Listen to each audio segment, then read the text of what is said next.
The Reds are rolling with their offense doing big things, and it started at the top of the order with Billy Hamilton using his speed at the plate and on the bases while making the plays in center field. Johnny Cueto won 92 games in 8 seasons with the Reds, and today he tries to be the stopper for a Giants team that's lost 2 straight. Final game of the series next.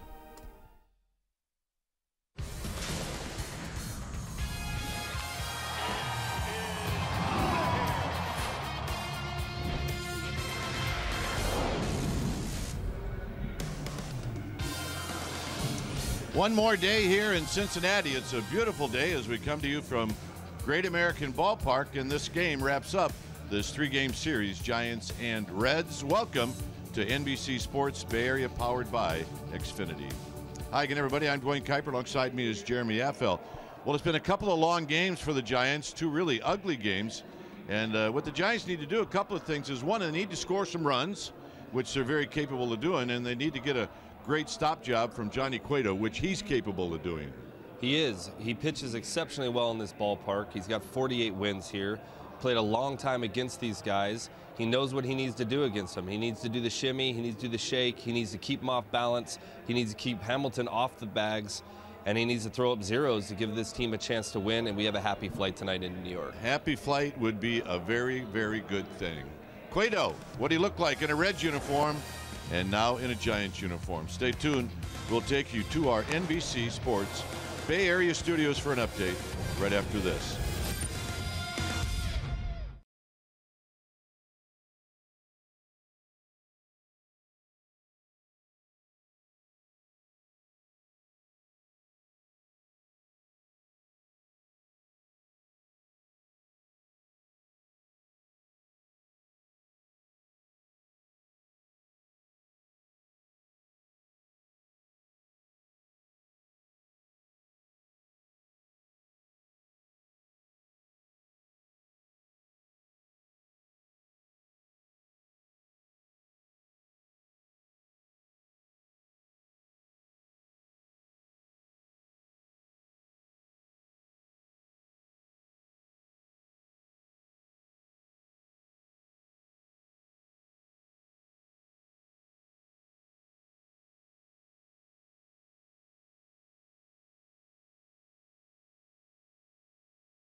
Midwest. Yes to low fares with nothing to hide. That's transparency. By Toyota, the full-line automaker with the longest-lasting vehicles in America. Toyota, let's go places. By State Farm, combine auto and renters and see how much you can save. Talk to an agent today. And by the 2017 Jeep Cherokee, with an EPA estimated 30 highway miles per gallon. It is a beautiful day here in Cincinnati, so let's take a look at our game time weather presented by the Santa Cruz Beach Boardwalk. The boardwalk is open. Visit beachboardwalk.com for park hours. 69 degrees here at the yard. Light winds, humidity at 27%, and it is clear. Let's take a look at Bruce Bochy's lineup, and it's brought to you by Southwest Airlines. It'll be Panic, Bell, Pence, and then Buster Posey. And you can see Buster swinging the bat well in his last 6 games. Gillespie with 5th, and it's Arroyo, Nunez, and Hernandez. And on the mound, the former Red, Johnny Cueto. On the bump today for the Reds, Scott Feldman. Originally signed in the offseason to be their middleman, ends up being their opening day starter. Hitters are hitting pretty good off him, 4 home runs allowed. A little high for this early in the season. You're going to see a lot of fastball cutters from this guy. He's going to use that predominantly, you know, a lot of the time, almost 70% of the time with a fastball cutter. And then he's going to throw that curveball, that nice slow breaking curveball as a wipeout pitch. My guess is he's going to pound these guys in like the last 2 starters have done. So we get started at 4:10.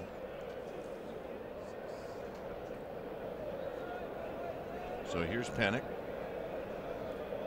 No balls and 1 strike to Joe Panic, who takes high and wide. Joe on the year is hitting at .293. He's got a home run. He's got 9 driven in, and he's 1 game away from headed back home. Here he fouls it out of play. It's 1-2. Just a brief recap. On Friday, the Reds won 13-3, and yesterday they won 14-2.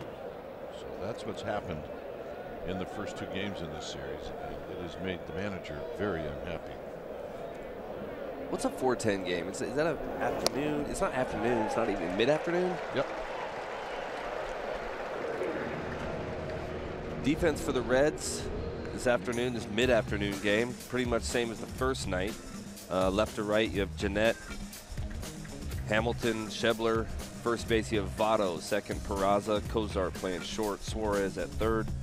Feldman obviously on the bump, and then Barnhart catching this afternoon. Here's Belt hitting .243 with 4 home runs, 14 runs batted in, and he takes high.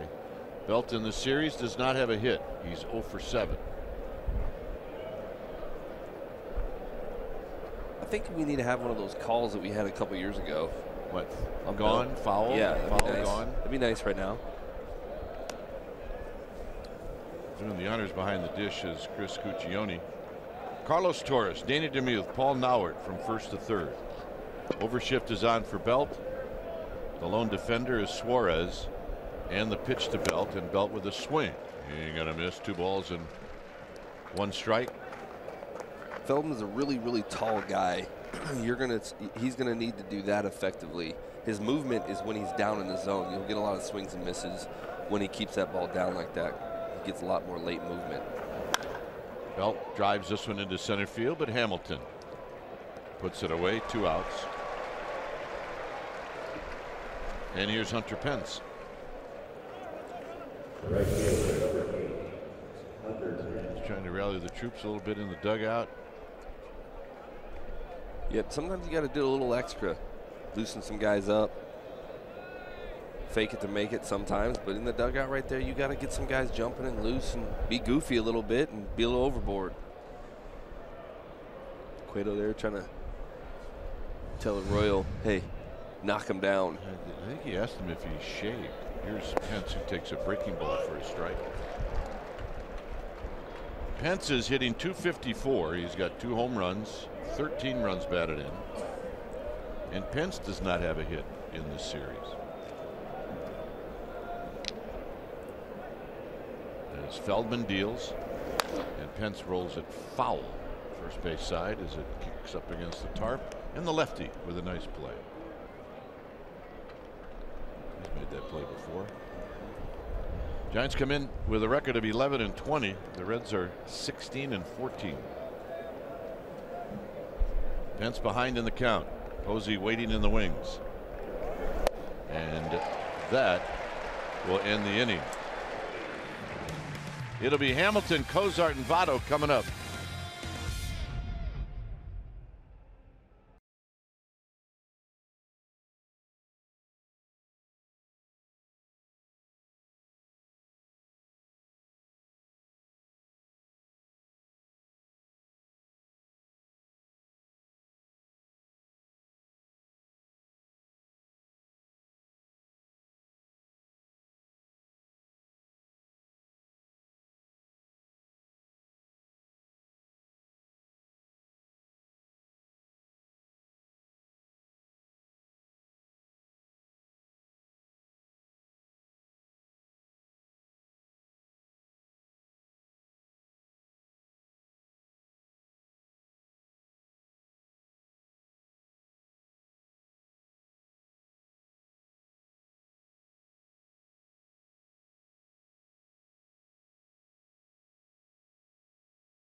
Here's their lineup, and it's brought to you by Southwest Airlines. It's been a very tough lineup for the Giants to pitch to, led by that guy, Billy Hamilton. And 6 for 10 in this series, followed by Cozart, Votto, and then Eugenio Suarez. No Adam Duvall in this lineup today. Schebler will hit 5th, and it's Jeanette, Peraza, and Barnhart. And the kid from College of San Mateo, Scott Feldman, is going to hit 9th. Stopper on the mound, Johnny Cueto this afternoon for the Giants. Numbers not really up to par for him, but 6 home runs is a little alarming, especially coming in a park like this, but I think he'll make the adjustment. His fastball usage looks high at 50%, but he because of how he shimmies and shakes and does all the different, arm angles and pitching, he kind of rushes, stops, goes. He kind of messes with guys with that high fastball percentage, makes it 2 or 3 different pitches. Pretty much going to throw his changeup to get guys out. Hamilton takes a strike. You see Chris Guccione calling a pitch that hasn't been called at all in this series, and that's the high strike. Interesting fact on Cueto, with all the movement he does at the major league level, surprising 70% of his strikeouts come on that fastball, and that's because of that stuff right there. The turn, the shimmy, the quick pitch, just keeps guys off balance. That fastball comes at 3 different speeds, even though it's the same on the radar gun. It's 3 different speeds in the eyes of the hitter. And there's a strike. So if Cueto does have a blister issue, what pitches would that affect the most? It depends on where the blister is. I know several guys, including myself, that dealt with blisters, and a lot of times it was that fastball because we kind of put that pressure and it kind of gets us on the side, and we would switch to a breaking ball. I'd switch to a curveball to take pressure off. Some guys, that curveball, because they're trying to spin it, maybe they knuckle curve it, they kind of put it hurts there, and so maybe they can take their finger off. But usually if that blister's on the middle finger, that's your control finger, and it can affect you, as you get later in the game. I'm sure they'll keep a close eye on that. And this is rolled foul. The history between Hamilton and Cueto is 1 for 3, and the one hit was a double. I'd like to see an 0 for 4 today. And tight 3-2.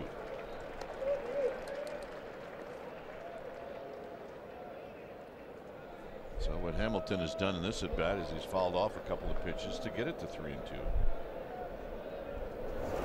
And this is hit on the ground, and it's off of Arroyo, and Hamilton is aboard.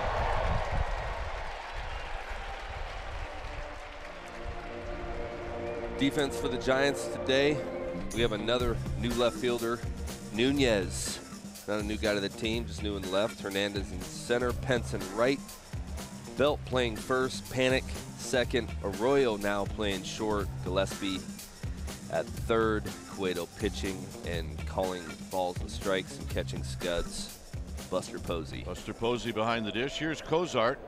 And so Cueto right out of the gate, due to the error, is going to pitch out of the stretch.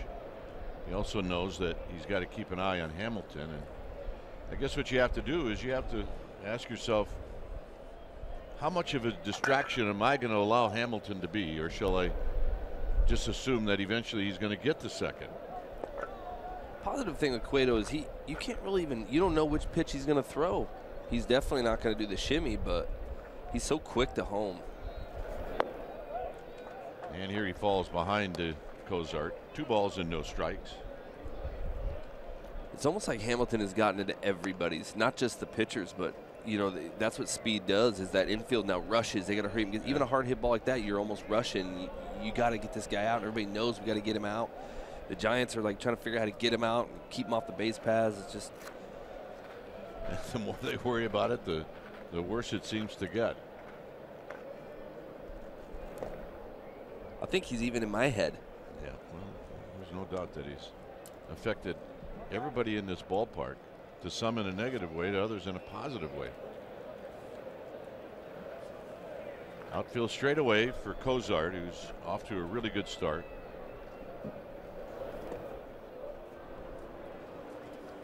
He does not have any history against Johnny Cueto.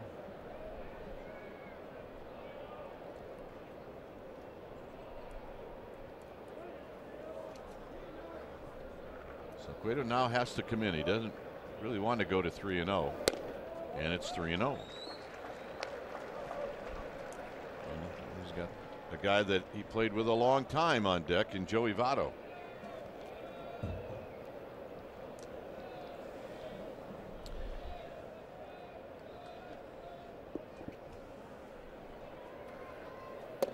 And a strike. The Reds have had 16 offensive innings. Is that good? And they've scored in 13 of them. Hamilton does not go. Swinging a fly ball into left center field, and tracking it down is Hernandez. And hustling back is Hamilton. Just for a brief second, I thought that ball was going to be in the gap. So did I. He does have a home run. Votto off of Johnny Cueto. This is what it looked like. Fastball. Looked like he tried to throw that fastball away, and it came back to the middle. He saw Buster's glove come back there. Hit that ball pretty good. He did hit that ball pretty good. This guy's hit a lot of balls pretty good in this ballpark.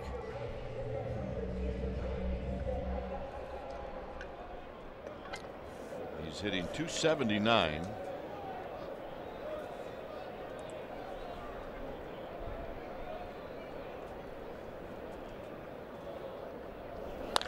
And a bouncing ball foul. So Belt reached down at the last second and could not come up with it. Tides are turning right there. Now you think? Last 2 games, the ball was fair. Right. Everybody's running. Votto had 2 hits last night. He had 4 walks in the game on Friday. He is an on-base percentage machine. Still waiting for Hamilton to figure out Cueto. Boy, he ran that right in on the hands of Votto. I like that on Votto, what Cueto's doing. He's speeding him up. Votto wants to hit. He does take his walks, but it's because he doesn't think they're strikes. But if you can throw strikes, he will swing the bat. And it's all about speed change for him and rushing him. And a little flip job to left. When you're hot, you're hot. He's also one of the best at doing that. That's what he does by frustrating pitchers. You think you have him, and then he breaks down his swing, and he'll take his singles. He'll take his flares.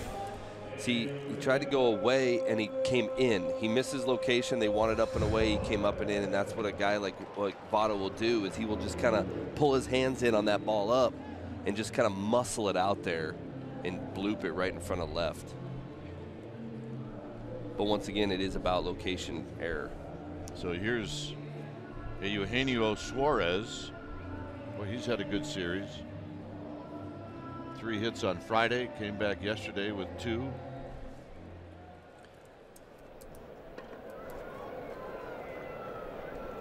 I think this is where you're going to look for Hamilton take third. And a strike at the knee, says Chris Cuccione. Well, Joe Panik will do the best he can to try to keep Hamilton close.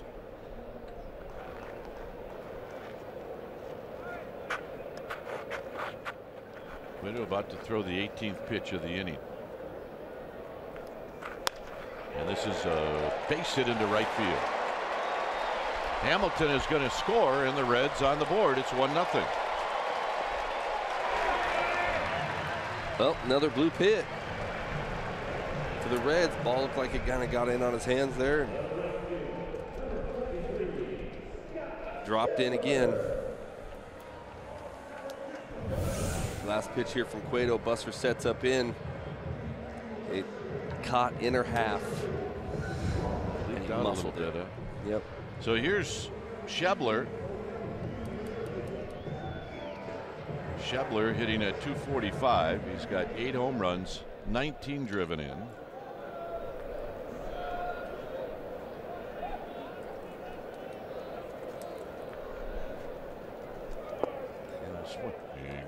No balls and 1 strike. Edwards got only 2 at bat history against Cueto. He's got a hit. Started on Friday night.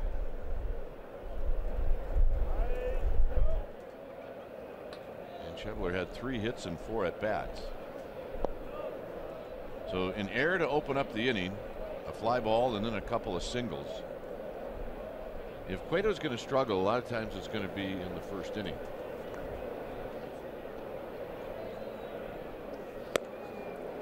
0-2.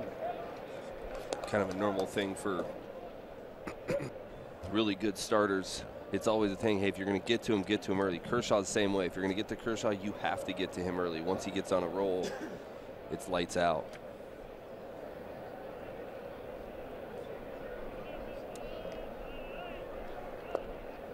Buster with a nice block. It's 1-2. From the Friday night game and the weather to the weather today, perfect.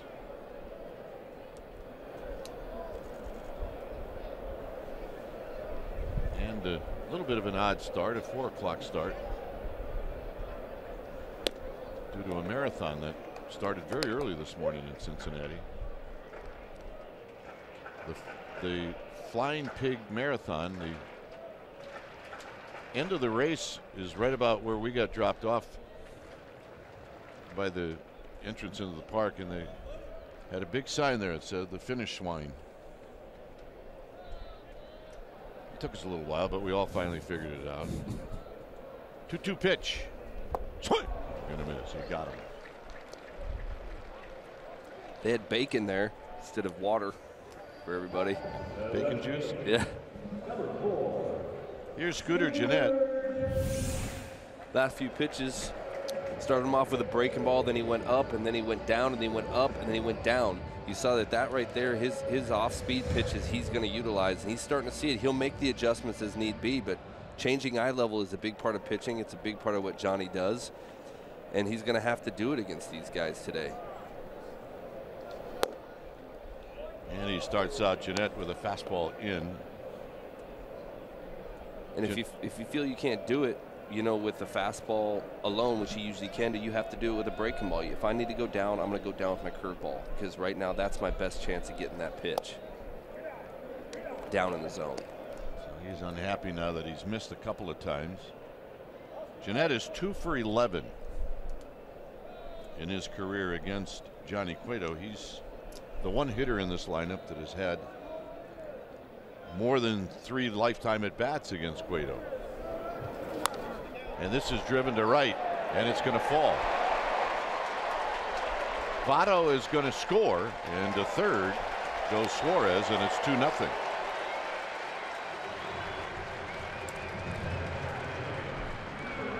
So a crooked number here in the first. The Reds scored 3 in the first inning on Friday and 2 in the first inning yesterday.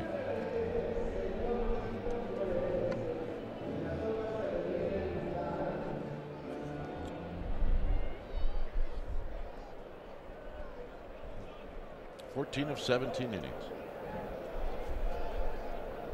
Here's Jose Peraza.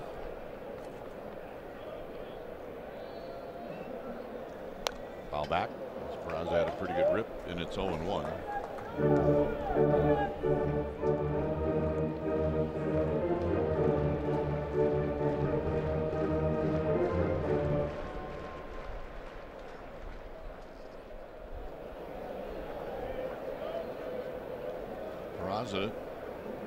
With 10 RBIs, he's hitting .254. And he pops that one straight back and out of play. 3 hits on Friday yesterday. Peraza went 0 for 5, so he was the one guy that was making outs.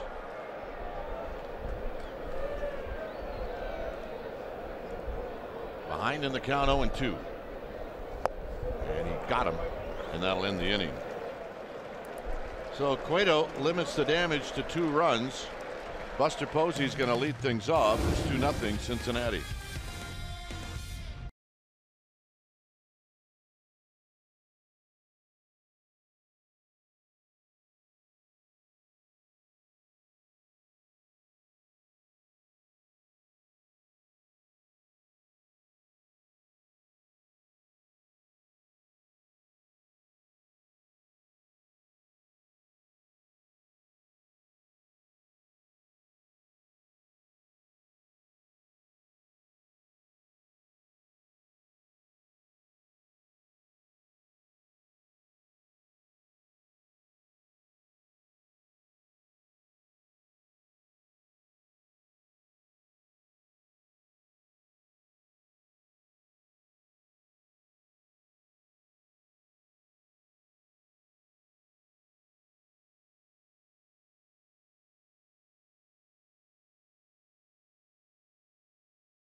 NBC Sports Bay Area is brought to you by Kelly Moore Paints. Go where the pros go. Kelly Moore, the painter's paint store. So here at Great American Ballpark, it's a 2-0 lead for the Reds, and Buster Posey is going to lead things off. Posey, Gillespie, Arroyo facing Scott Feldman, the kid from Burlingame, and there's a call strike to Buster Posey. Buster had 3 hits on Friday night. Came back and went 1 for 2 yesterday. He takes a bit outside. Gillespie on deck.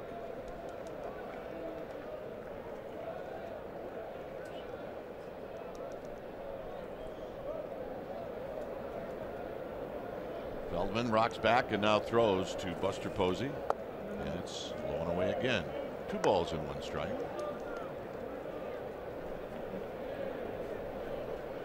He's drafted by the Rangers. That's when I think the Giants probably saw the most of Feldman. Look out. Breaking ball high, 3-1.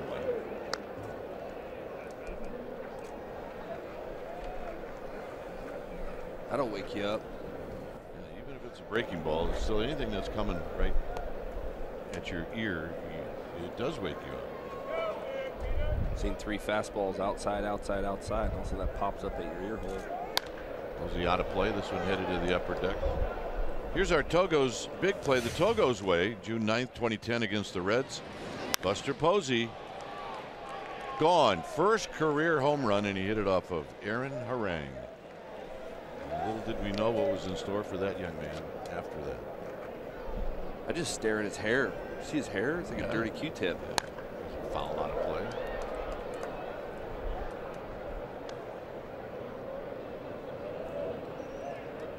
'10.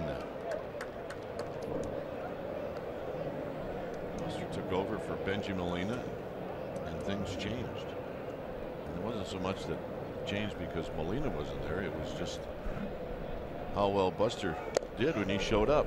And did that hit him? I think it did. One way or the other, Posey was going to be aboard. And here's Connor Gillespie. It was such an odd day that day. I don't know if you remember, Jeremy. Benji found out on a plane ride to Denver that he got traded. We all said goodbye to him. Walking off the plane on the tarmac, everybody was hugging Benji and saying goodbye. I remember, like, this kid they're bringing in better be good. Molina calls a good game. I don't need to be trying to figure it out with this next guy coming up. Well, that next guy is on first. And here's Gillespie. And he takes a breaking ball for a strike. And he's got a whole separate house for all the trophies he has to put in there already. He better do a bunch of things like lead the league in hitting, be an MVP, win a Gold Glove. He call better, no hitters. Yeah, he better do all that stuff. Give hugs.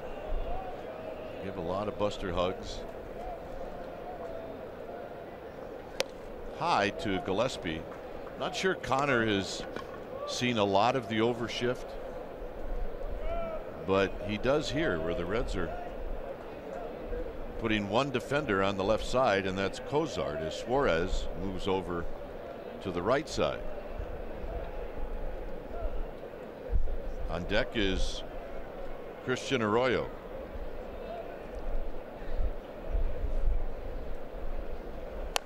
Out of play. It almost looked like Connor Gillespie was trying to go the other way. By the way, the whole Benji thing, I think he found out, like on social media, that it had leaked out that he was going to be traded. Yeah, it's probably Baggerly. Yeah. When in doubt. Yeah, it's Baggerly's fault. Blame Baggerly. 1-2 to Connor Gillespie. Scott Feldman. Throws. Breaking ball low. Pretty good take. 2-2.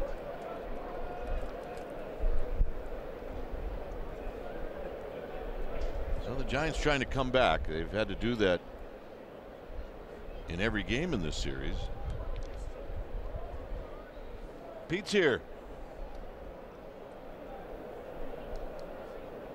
That's a lot of hits. That's a lot of hits. Little fly ball out to right field for Schebler.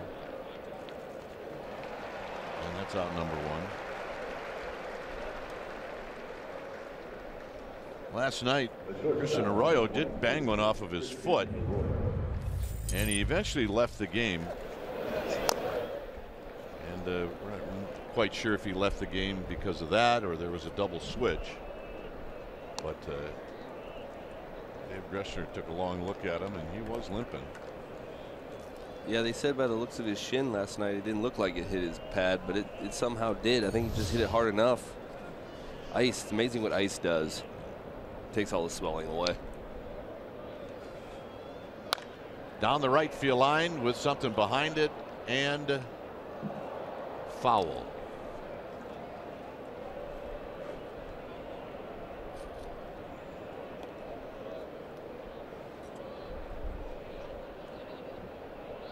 There's the foul pole that at one point was invisible a couple of years ago.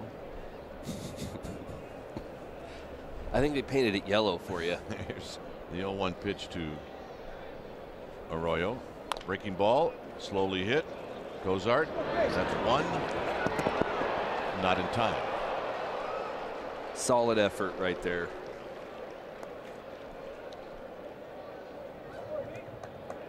So but you know it's a double play ball, and you're still trying to get it down the line. The helmet's flying off. You're trying to be safe.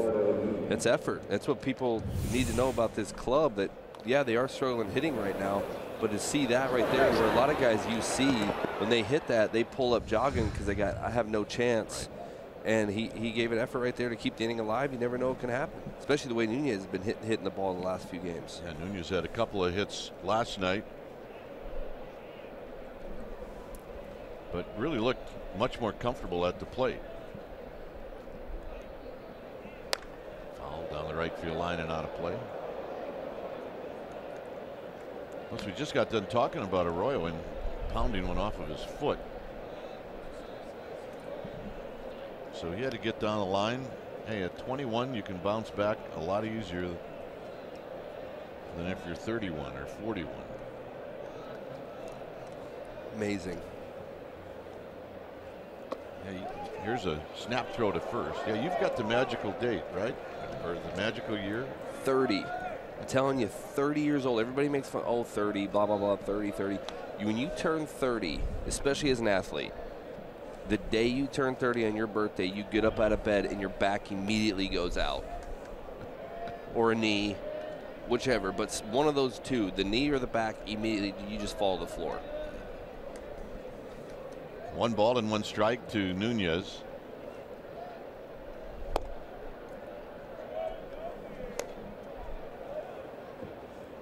You told Crawford that yet? Isn't he about ready to turn 30? I did. He's like, man, it's the first time I've been on the DL. Say, hey, when do you turn 30? He's like, I'm about to. I'm like, yep, that's about right. And he's hopefully coming off soon. Nunez hits a high pop-up foul, and that'll drift into the seats. It's 2 balls and 2 strikes.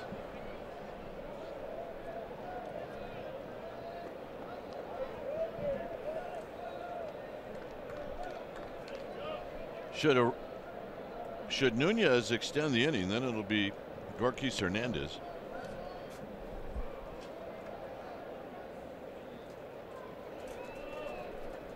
Scott Feldman to the plate. Just outside, 3-2. Good take. It's a good pitch, too. Dropped down a little bit. It came right at you. See this pitch right here, he kind of dropped down, it kind of started and just put it just off the outside corner. That's a tough pitch to lay off of when the arm slot drops like that. Runner goes. Oh, my goodness. That was a little high and tight. Yep, that'll get your attention. He is not happy about that. I don't blame him.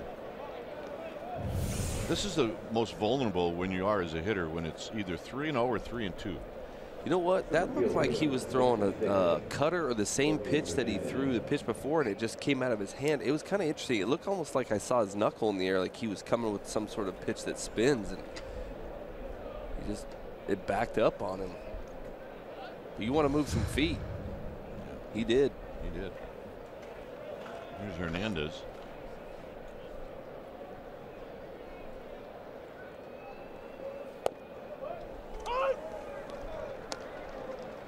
No balls and 1 strike.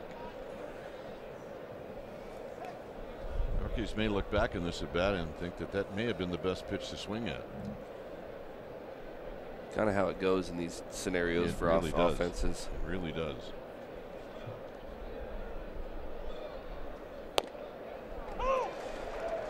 Or that one.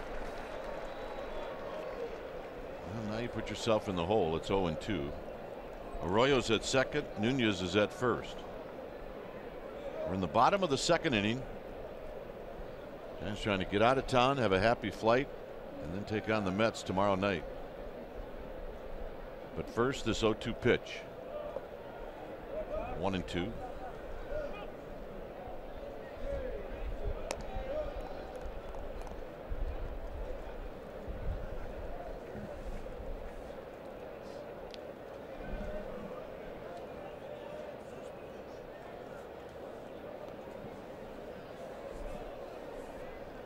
Feldman about to throw pitch number 35.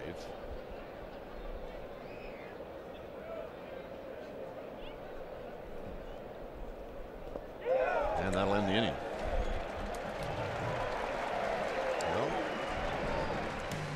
well. 2-0 Reds.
May, including games for the Dodgers, Nationals, and Reds. Dynamic deal prices starting as low as $9.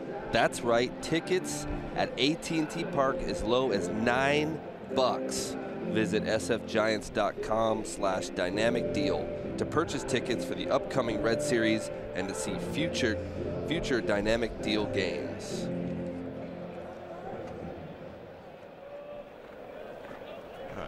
Some loyal Giants fans here. Here's Barnhart, who takes a called strike, hitting at .257 with 3 runs batted in. Mesoraco caught the first 2 games in this series. So here's Barnhart.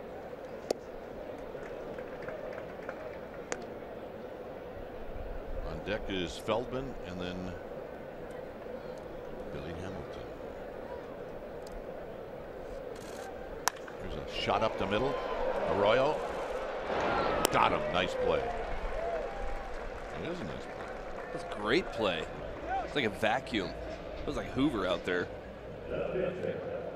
Crawford probably gave him a pep talk after the first inning, you know. Probably did. You're fine, kid. You're going to get another rocket right at you. Just make up for it. All right, no problem. And he did. First guy to say way to go was Johnny Cueto. Hunter Pence. Smart Play is brought to you by your California Ford dealers. September 28th, 2014, Pirates at Reds. Last day of the season, Johnny Cueto got his 20th win of the season. He went 8 innings, 6 hits, and earned run, no walks, 7 strikeouts. Cueto's RBI in the bottom of the 8th inning broke a 1-1 tie. 2014, Johnny Cueto. He has that kind of talent, do it all. He's actually a sneaky good hitter from time to time. He is. Here's Hamilton. Hamilton's been so good that they've named a play after him.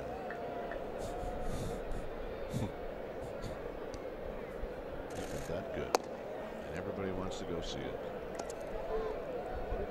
Your son and daughter-in-law went and saw it, right? Saw it yesterday, yep. Dad was on TV right at the same time the show started, so the priorities clearly are not where I'd like them to be. Well, he had an earbud in the MLB app running, right? Very nice of you to try to stand up for him, but that's not happening. 2 balls and 1 strike.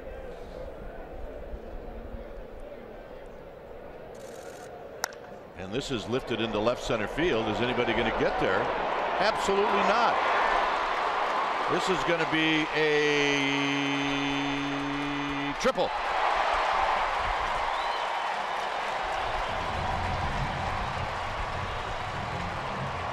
I mean, eventually you got to just say, wow. You know, like, silver lining is there's 2 outs at least, right?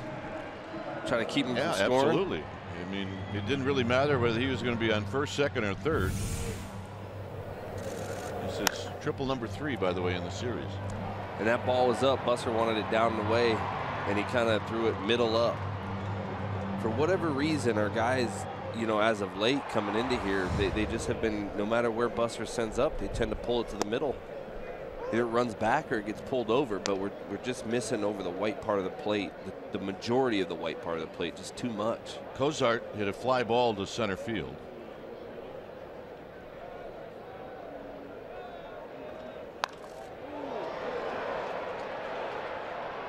Side retired. Everybody held their breath. Third inning coming up. Cueto's going to hit first.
On this date in 1922, Jesse Barnes pitched the 7th no-hitter in Giants history. Barnes issued a walk, recorded 5 strikeouts. Giants beat the Phillies 6-0. 32,000 watched it at the Polo Grounds. 1922. John Miller had the call. True story. And Cueto almost beat it out. Very close. I wouldn't mind seeing a replay just for fun. I'm only saying that because John took these games off in Cincinnati, and we've really had a couple of really tough games. Oh, he's definitely to blame. The only reason I said that about John. Yeah, he's out. Cueto's out, but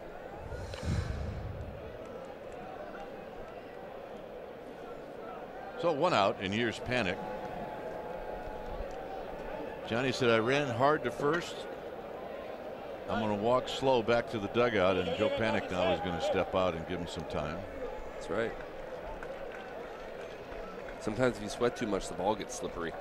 So here's Panic. 2-0 Reds. 1 out here in the 3rd.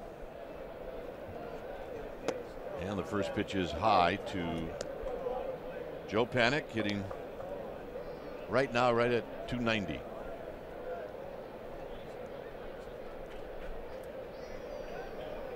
And the leadoff spot in the final game of the series, and the count is now even at 1 ball and 1 strike.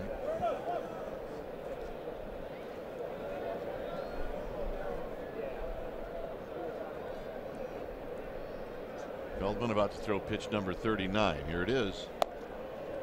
Inside corner, 1-2. He's just not liking that inside corner. It seems like he loses it, or he's not agreeing with it, but it's a strike. Right. It seems like the first at bat, he kind of got those same pitches. He didn't like them. In the protect mode, and a little pop up out to Cozart. And that'll be out number 2.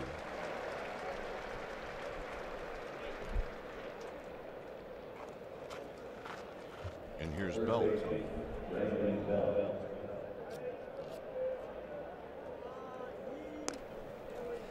Belt hit a fly ball to center field.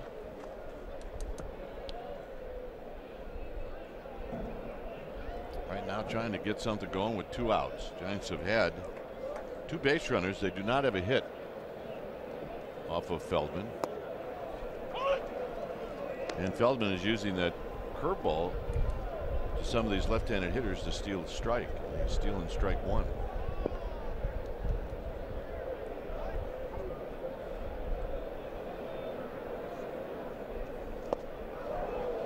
0-2. Outfield straight away. Infield playing Belt to pull.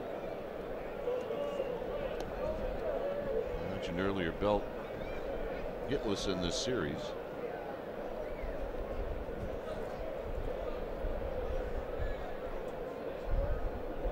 As Feldman looks into Barnhart, and the 0-2 pitch is high. 1-2. Pence following. Reds are playing pretty good baseball. The word when the Giants came into town was they can hit, but their starting pitching has been a bit iffy. As Belt skies one to left, starting to carry, but Jeanette is there, and he'll make the catch, and that'll end the inning. Well, they've hit, and the starting pitching has been pretty good. They have, and it has. 2-0 Reds.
Anniversary is Sunday, May 14th, Mother's Day. Bring her out to the ballpark as the Giants take on the Reds. The first 20,000 fans will get a Mother's Day expandable tote bag courtesy of Nestle Dryer's Ice Cream. Visit sfgiants.com for tickets. Here's Votto, 2-0 Reds. Votto 1 for 1. He singled and scored in the first. And the pitch is a belt high strike, and it's 0-1. Suarez and then Schebler. Cueto put a 0 up on the board in the second inning. What does Votto want? I think he wants a lighter bat. He just checked his. It doesn't look very good. Yeah, velocity was too high. He went with a lighter bat. But he didn't wait around. Jumps right back in the box. It's no balls and 1 strike. I'm sure that there's massive amount of respect between Votto and Cueto.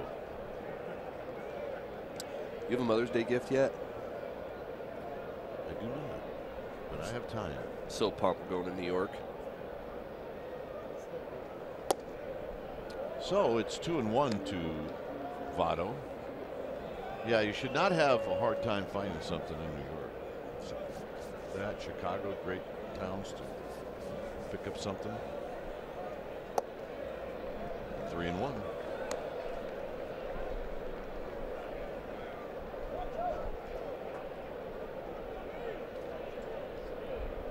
Cueto with 43 pitches. And this one needs to be a strike, otherwise he's going to be right back into the stretch. And he gets the call. Maybe a little low. It's 3-2. Votto probably knows the strike zone better than the umpire. Yeah, but if you see this pitch right here, it's not that. It's actually a strike at the bottom of the zone. And for him to even complain about that, I kind of look at it as like, hey, man, sometimes one of these guys really look to hit. But he didn't even. He thought for sure it was a ball. Got him. And now Votto's really unhappy. Hey, man.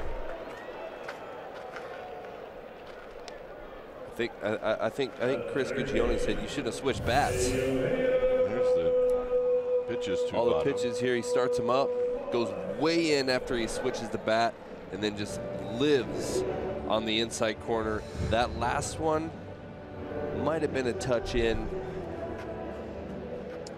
Well, that time call went to the veteran pitcher. Here's Suarez. I like that call. Too close to take 3-2. I'm with you. I believe it's a better game when more strikes are called, as long as it's not a laughable strike. Good pitch. It's now 1 ball and 1 strike.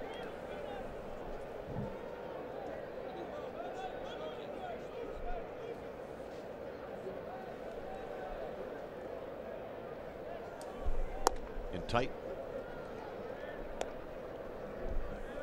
There's young Dave Fleming. He'll be here in innings 4, 5, and 6 as I'll retire to the radio side. Whack some poetry over there.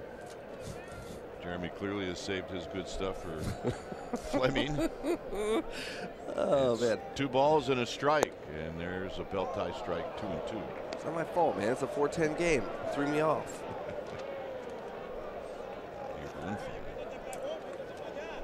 He is moving feet this game, which I really appreciate after the last two games where these guys have gotten a little too comfortable in the box. I like how he's kind of making these guys move around. He's punching their hips out. He's making feet dance. Bodies move. He's not letting them get real comfortable. That's what happens when you do that. That's You can now stream the Giants on the go on NBCSportsBayArea.com and the NBC Sports app, presented by Honda. NorCal Honda Web Drop.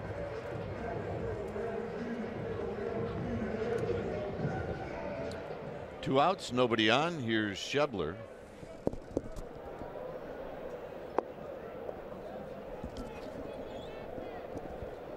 Takes a ball, 1 ball and no strikes. We're in the bottom of the 3rd. The Reds scored twice in the 1st inning. Giants don't have a hit. They've had a couple of base runners,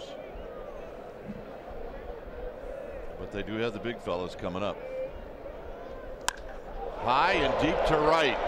Pence is going to watch this one go. Gone. Schebler with his 9th.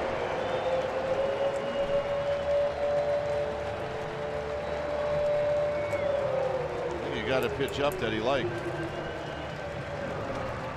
He has the ability to do that. He has power.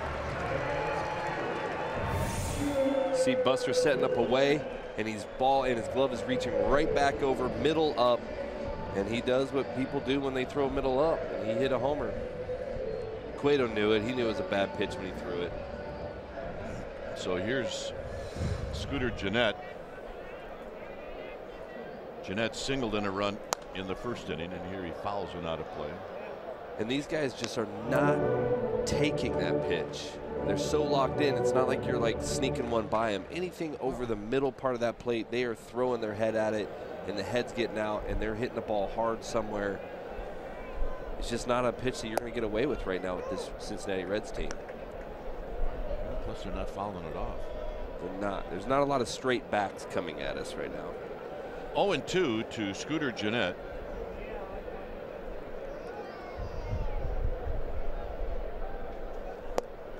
pitch is wide. 1 ball and 2 strikes. This is a ballpark where if you get it, especially in that area, up, it's going to go. And that one did not need any help anyway. But it is in that jet stream. There is that jet stream that comes right, kind of just to the right of the dugout for the Giants. Blows out to right. Well, Cueto strikes out the side. Reds on the board one more time. Dave Fleming will be in. I'll see you back here in the 7th. It's 3-0 Cincinnati.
Cincinnati at the Great American Ballpark. It's 3-0 Reds. Dave Fleming joining Jeremy Affelt now on the television side. Well, you and I were down in Bruce Bochy's office before the game.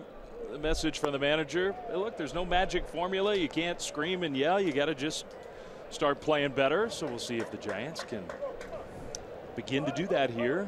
Seeing Scott Feldman for the 2nd time and playing from behind. Yeah, there's no hitter going on. I think I need to try to jinx that if I can.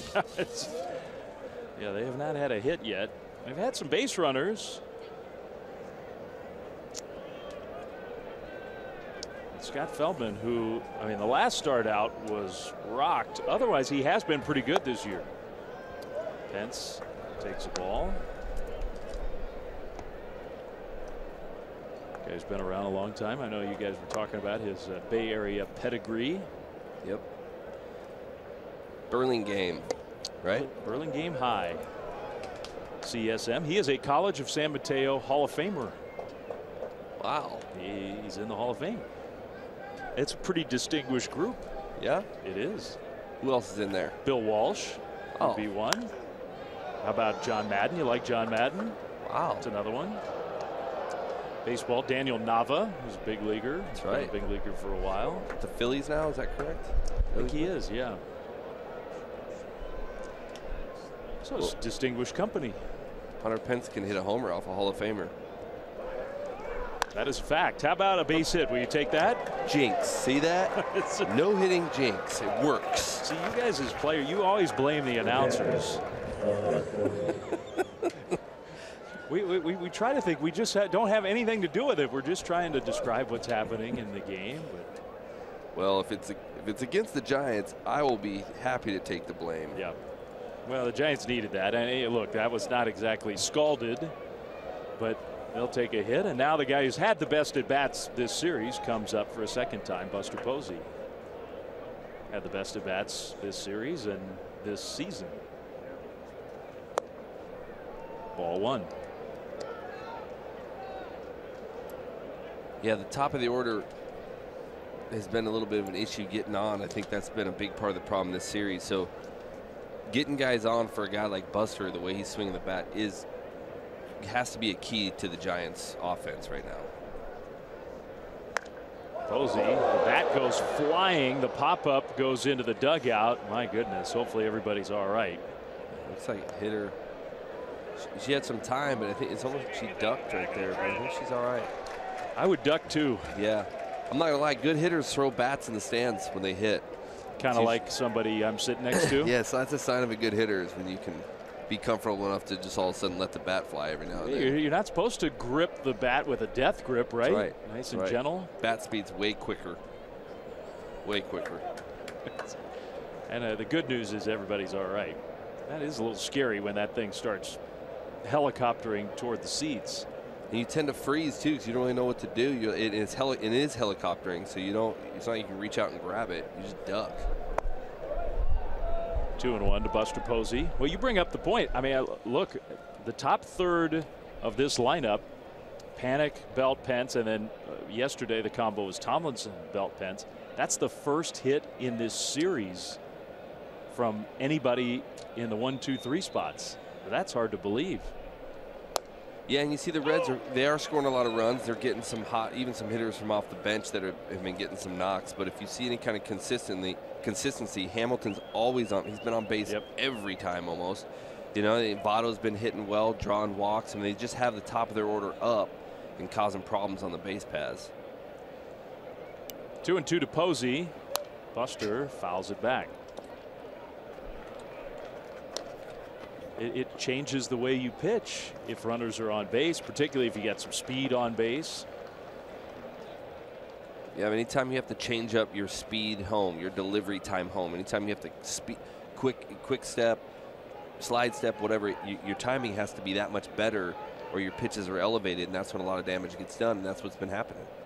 2-2. Posey tried to wait on that curve, skies it to right. Schebler for out number 1.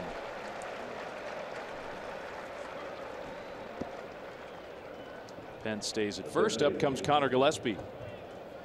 Well, you mentioned it, the Reds. I mean, they've gotten contributions from everybody. Starters, guys coming off the bench, their backups. And that's where even a guy like Connor getting a chance to play today. If some of your big guys are struggling, get a spark from Gillespie. And his numbers are down from last year a little bit, but he hasn't gotten as many at bats as he did last year either. And he to me has always been a really good off the bench hitter, but at times you have to have consistency to kind of put up certain numbers. And that could be 2, should be 2. It is 2. So the Giants get a hit, but don't do anything with it. Middle of inning number 4, it is 3-0 Reds.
Presented by the authority of the San Francisco Giants and may not be reproduced or retransmitted in any form. And the accounts and descriptions of this game may not be disseminated without the express written consent of San Francisco Giants Baseball Club, LLC. So the happy hour with Greg Papa, Ray Ratto, and Kelly Johnson. on weekdays on NBC Sports Bay Area. The Bay Area Sports Talk just got a bit more interesting because of the weekdays with Greg Papa, Ray Ratto, and Kelly Johnson that bring you, yes, they bring you the happy hour. Happy times on the happy hour with 3 happy people. Just bubbly. Bubbly. In fact, Mr. Ratto especially. Yeah, Ratto's super happy Ratto. Strike one to Jose Peraza. Nobody's real happy right now around the Giants, and that's part of what's going on. Giants are struggling, obviously. And whether it's trying to grind out to bust out, break out of it, you got some hitters who are struggling. Giants could use a little happiness. Yeah, happiness would be good. What a day. Good scud right there. Changing eye level. Even Cueto can throw one. That's right. 0-2 scuds. Very effective. One thing about this series coming in, the weather forecast was so bad. We thought really there could be some actual scheduling problems. Turned out rain delay before game 1 on Friday, which is annoying, but no big deal. Play the game once you got it started. It was uninterrupted, and look at today. So you get out of town at least without that. Ground ball very softly hit. Cueto gets there ahead of Peraza. There is tons of correlation between a scud and a weakly hit ball. I was trying to preach it. Keep the ball down, down. If you miss right in the dirt and make Buster hockey block it. He loves hockey blocks. That's why he wears that mask, right? That's right. That's right. Tucker Barnhart, the catcher. As beautiful of a day as it is today, they got rained out in San Diego today. Yeah, that is weird. I mean, that almost never ever happens. I didn't even know San Diego had a tarp. That ballpark, it's not used very much. I guarantee it was dusty. Yeah. That ballpark's been in existence. We were there for the first game. I think it's 14 years ago. This was the 3rd rainout in the history of Petco. 14 years. Man.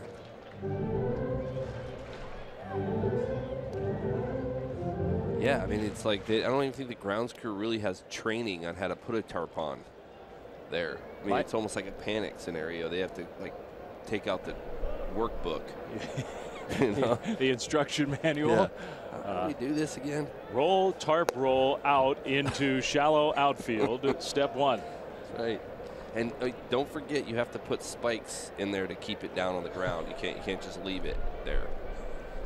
There's that. Now here, they're experts in the tarp. Yeah, here, man, that thing comes out in about 30 seconds. No instruction necessary.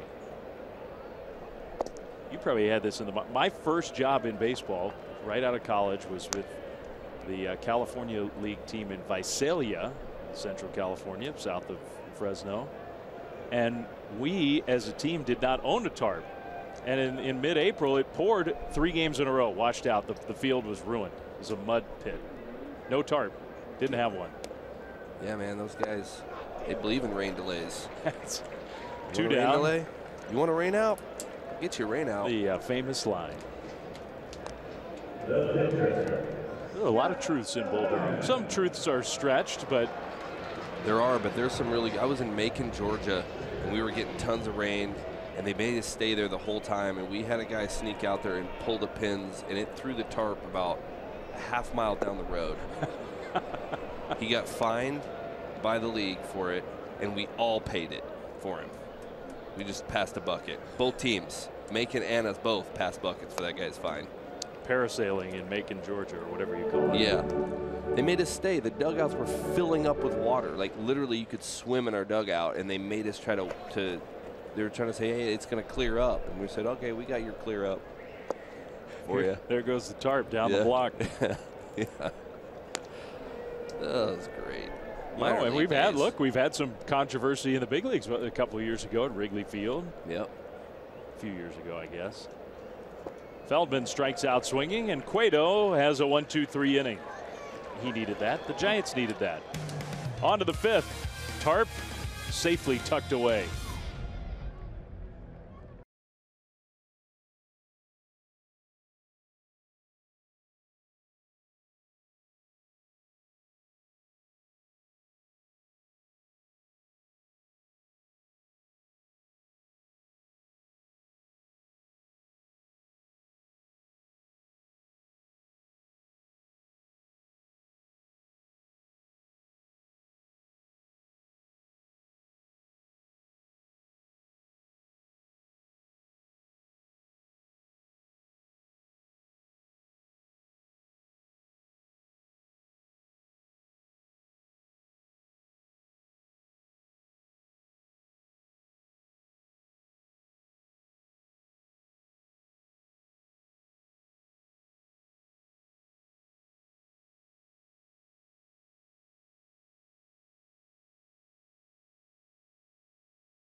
Happy hour at the ballpark Friday, May 12th. The happy hour package includes pregame barbecue in Triples Alley. So on the field, featuring Lagunitas beverage, live music, lower box ticket to see Giants and the Reds. That's pretty cool.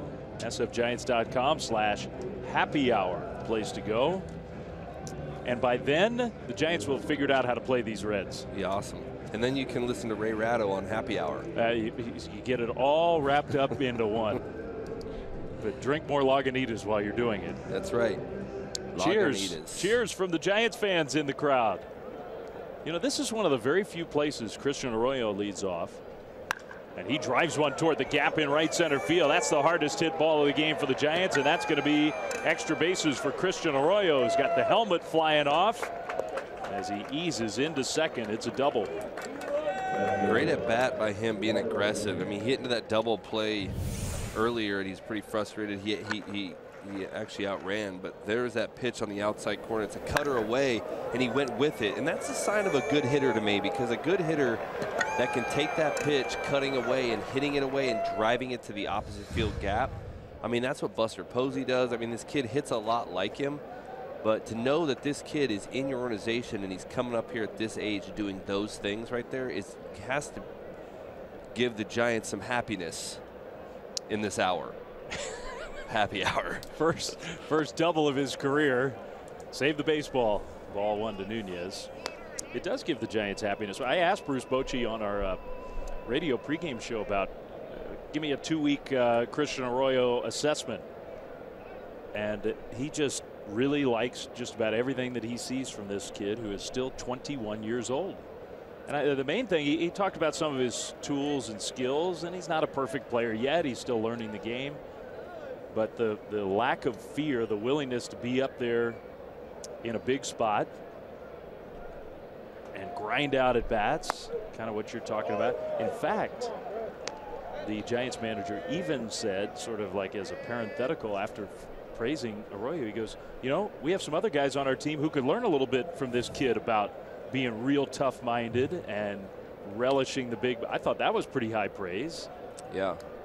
And that's what happens to these young kids. Like they can bring that energy back to a ball club a lot of times, just to remind these guys that, hey, man, this is an exciting time to be in the big, you know, to be out here and play in a big league field, in a big league ball club, and, you know, try to play on you're playing on the best fields in the entire world. And these guys that come from these minor league affiliates, who they're definitely not the best fields. I mean, it's a boost energy when these kids come in and then play well on top of it. You see a rookie walk on the charter plane for the first time, what that's like. Walk into a big league ballpark for the first time, face a big name pitcher, Hit his first home run. You watch him open a first big league paycheck, he about falls out of his chair. It's awesome. Maybe that would be the number one. Yeah. Nunez, well, on the ground, Devado. Feldman just gets there ahead of Nunez. Different spot. That's a nice result, and maybe here it will be too. You're down 3-0. You can maybe be a little greedier than that, but Nunez at minimum moves Arroyo to third. Productive outs sometime in this situation, the way the offense has been feeling is, hey, I'm going to take something good. If I made an out, at least it was a productive out. I moved him 90 feet away. I don't think you're going to see Hernandez take a ball. I mean, he took a ball last at bat that I felt like, middle, he probably should have threw his head at, but I don't think in this situation now it's going to be the same. I don't think you're going to get a middle fastball from Feldman right here, but I think you're going to see him be a little more aggressive than he was. Yeah, you kind of have to be in this spot in the order. He hits one to center field. Not that deep, though. Hamilton, who's going to get it? It'll be Schebler, and not deep enough to score Arroyo. That's kind of how it's been going. Is exactly right. 2 down. That's not a very good at bat. Infield's back. You hit a ground ball, you get the run home. You can do a lot of things to get the run home there, and now it's up to the pitcher.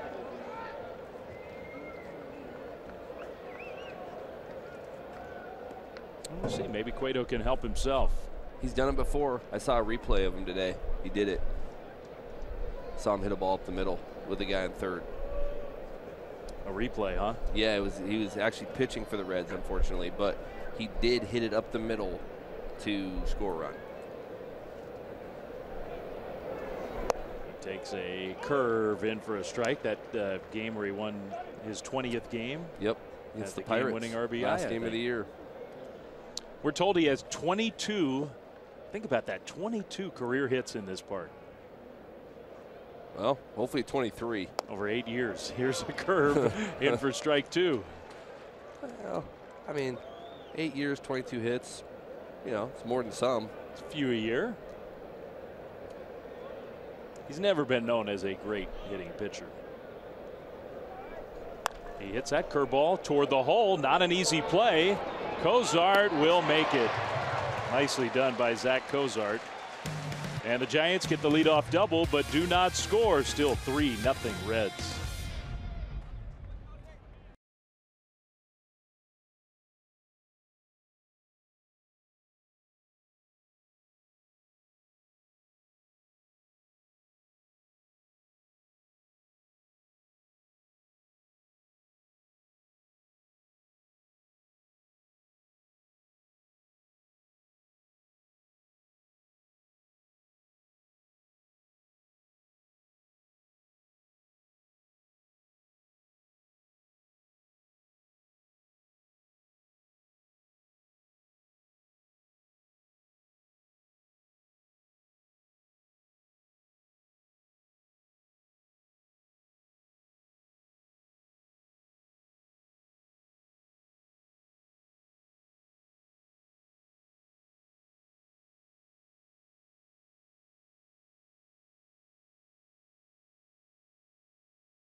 The Dodgers, May 15th through the 17th. Monday and Tuesday's game starts will be at 7:15, and Wednesdays will be the early 12:45 start. For tickets, visit sfgiants.com/tickets. Would it be fair to say the Giants have played their best baseball of the year head-to-head against the Dodgers? I think so. Yeah, especially coming off last series. I think that's what's kind of thrown these guys for a loop, with that last series in LA, beating Kershaw, coming back in the 10th inning, kind of coming. It's amazing how just the day off, for whatever reason, they just kind of got to him a little bit, but good baseball has been against the Dodgers. Billy Hamilton is going to lead off here in the 5th. This was his last time up. Just kind of hit one toward the gap, and then off he goes. He just, when that guy sees a ball hit the ground, his gear just goes into something new, man. He just, oof, that guy can run. We just heard from the truck, 10.5 from contact to third base. Takes me 10.5 just to get to first, if I make it there. Flem, my knee braces and stuff, you know. Get the stopwatch out for Affel. I'm sure a lot of scouts were getting those times lined up. Yeah, just to make sure. Man, 10.5 first. I mean, that's 270 feet. That's almost 100 yards, and you're dropping a bat, and you're not running in a straight line. Man. That is world-class speed from a guy who he truly is one of the fastest players to ever play the game. And when he first came up, I was like, this guy just must be fast, because he doesn't, it's like he's never swung a bat before. How's he going to even play this game? I don't care how fast he is. He has to make contact. I mean, he'd be jumping and swinging at the same time. And he's turned himself into a pretty good player in these last 3 games. He's like Hall of Fame type I would stuff. say. He has been the best player on the field in this series on either side, without question.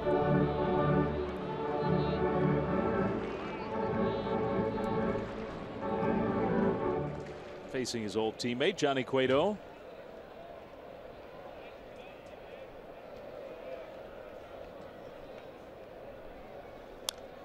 Spoils that one foul. Did you hear about this kind of gentleman's agreement that the football team, the Bengals, they drafted the fastest player from college football, a wide receiver from the University of Washington, a guy named John Ross, who's bragged about his world-class speed.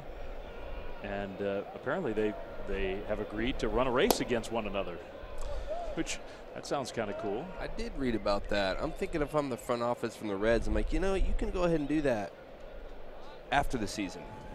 Blowing out a hamstring trying to race a guy and then we losing for the year is not probably the Reds' idea of a good idea. Cueto walks him. That has happened way too much in this series. Well, Monday, Warriors Playoff Central getting you ready for Game 4. Warriors in Salt Lake City trying to put away the Jazz. 5 p.m. on NBC Sports Bay Area Plus. Papa and the gang will get you ready for the game. Trying for the sweep and trying to move on to the conference finals. Last night, the Warriors, most of the team didn't even play well, and they end up winning by, what, double figures on the road? Yeah, and when I saw it third quarter, it looked like that they were barely hanging on and momentum was going to Utah. And then we get over to the hotel after the game. Next thing you know, they won by 11, right? Or something. I mean, Klay Thompson didn't shoot well. Curry didn't shoot well. Draymond played a good all-around game, but not his sort of normal game. Win on the road in the playoffs. I mean, it's just amazing. New Giants fan Kevin Durant played pretty well. Yeah, he did. 38 points, I think I saw, right? So he had a big game.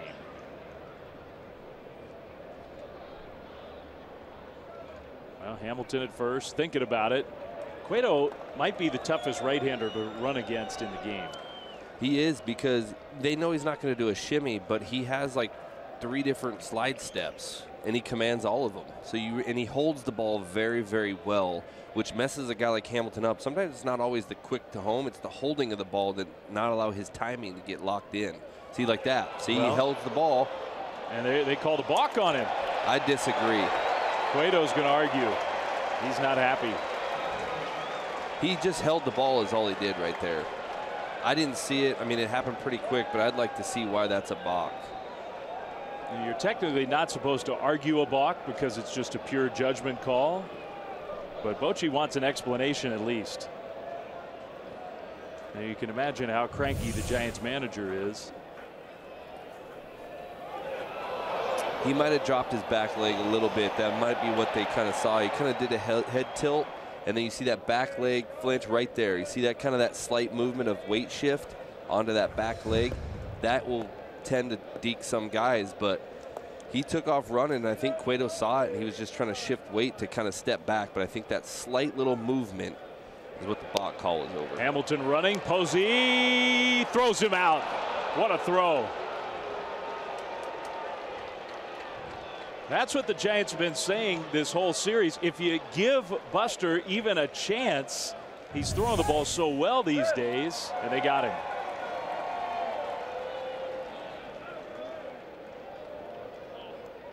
Got him right there is where they got him. It looked like I was like, they didn't get him when he slid in because his hand got there, but then he came off and Gillespie went back and he put that tag on right there. That's what's so important about watching these guys all the way through the bag. And Buster, I think, was trying to give himself a Buster hug right there on the end of the play right there. He needs one. Yeah. Who's going to give Buster a hug? Come on, somebody. He said, finally, I'm just going to hug myself. Cozart to left field and deep. Nunez will watch it, and it is gone. After all that, you get Hamilton, and Cozart hits one out. Frustrating as that is, and I understand it's the second homer he's given up. He's given up more homers than he probably would like to this year. I think that's the 8th homer he's given up. But it can be a lot worse if he didn't get Hamilton out right there. It's a 2-run homer. It's a fastball that he wanted away, and it came back right to the middle. It's the same thing. I sound like a broken record, I know, but that ball is all about location with these guys. The balls that have been hit hard by the Reds have not been like on the corners. They haven't been where you got to tip your hat. Their ball's coming right back to the big part of the plate. Our young viewers don't even know what a broken record is. Yeah. Great. Yeah, you're right. A skipping M3P3 file. Here it is one more time. Buster set up a wing. You see his glove go right back. That's usually a bad sign. And catchers, when they go back to look at video, when you see the glove sit there on the outside and then he has to move back over his body, across his body to the middle of the plate, that means that ball's going right to the middle, and that's nitro zone. It's tough. It's the old Zach Greinke story with you, right? When Greinke was a rookie. Yeah, there is an interesting story on that guy. I kind of want to tell him the next time he gives up a homer, I want to tell him the story. He should have went way further than that. I was sitting on the bench, and I was kind of ticked off about a homer that I thought was a good pitch, and he looked at video, comes back, and he says, hey, man, I went and looked at on video that the catcher's glove moved back to the middle of the plate. The ball actually should have went way further than it did. And I looked up at Zach, and I everything in me not to cause a scene in the dugout. He was what? He was 21 years old or something like that? I mean, yeah, something like that. I actually asked if he was of legal age to fight because I kind of wanted to not get in trouble. What a teammate. Yeah. No, Jeremy, actually, that was a horrible pitch. I looked at it. Way further. She went way further. Suarez strikes out swinging, but the home run, another run for the Reds. Panic, Belt, Pence, and then maybe Posey coming up. 4-0 Cincinnati.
Our next Giants telecast, 4 p.m. Pacific time. Hour-long pregame live begins at 3 p.m. on NBC Sports Bay Area.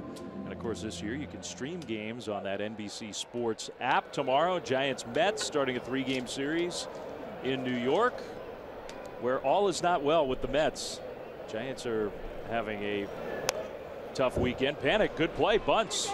Feldman will get there, but not in time. Panic beats it out. Close. I'm sure the Reds want to look at it. But a bunt hit for Joe Panic.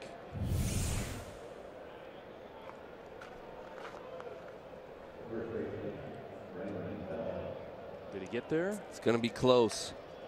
They want to look. They want to look. They do.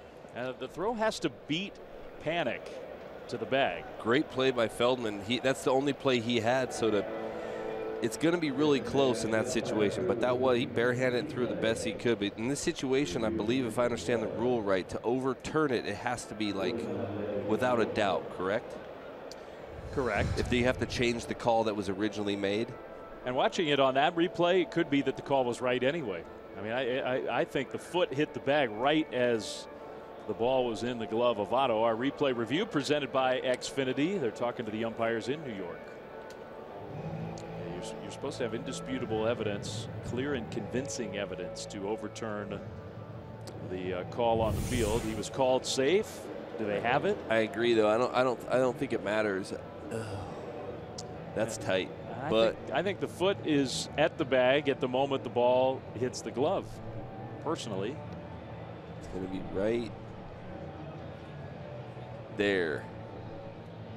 I'm saying there's not evidence to me that says you have to reverse that. I'd say it was a close play. I'll give it that, but I think he is safe.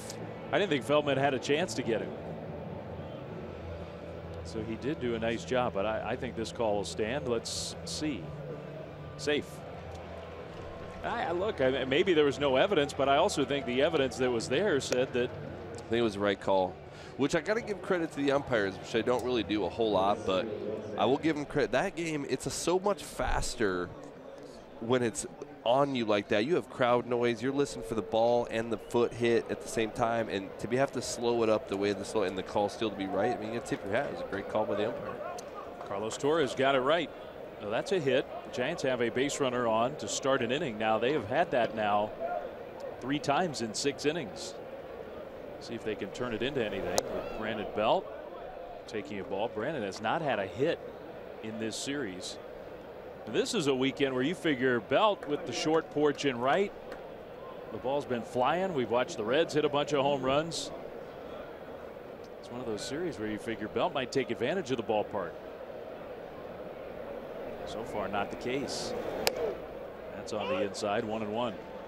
You're seeing the strategy of these Reds pitchers the entire series. They are putting that ball in the inside corner, and they're crowding their hands, not down. They're crowding guys' hands. It's really tough to get a barrel to the hands. I mean, look at this ball right here. Belt, he has no chance. That generous strike right there obviously might have been a little bit off, but really hard to get a barrel to that ball. 1-2. Now it's 2 strikes. The point is moot, but you're down 4-0. The Reds completely vacated third base. Nobody there.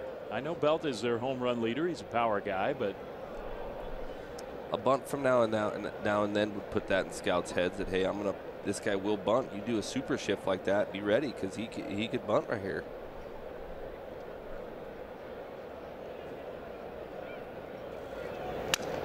And aside from any future benefits, which you could get some, the Giants need base runners. It's the 6th inning. They're down 4-0. To me, it would be a spot where that could be sometimes not a good play. In this instance, I don't know. I think we're seeing more of the power hitters in the game.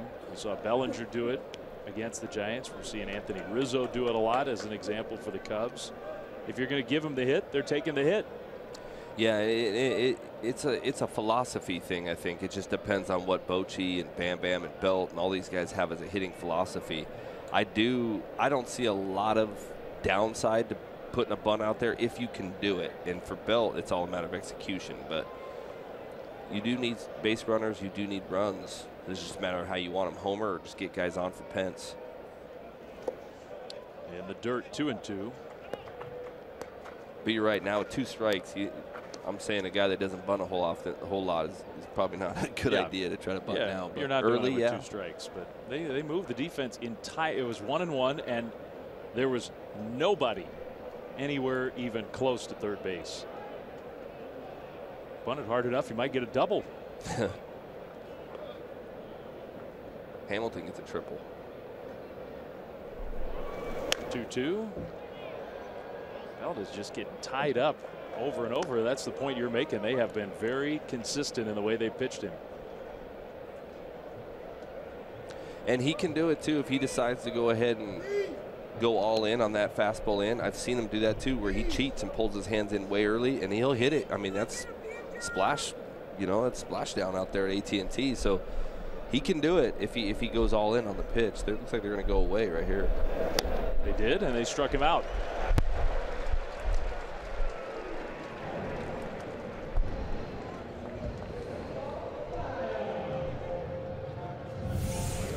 You see all these pitches, they start him out on a break, he wanted away early, but then eventually they just started setting up in and just kind of pounding him in, and then he threw one curveball back foot to see if he could get him to chase, pounded him in again. And when you get those eyes just all in, and you throw a ball away, it's hard to then react to the ball away when you have to be conscious of that ball in. That was Feldman did a good job pitching to Belt right there, unfortunately. Strike 1 to Pence. Panic at first, 1 out.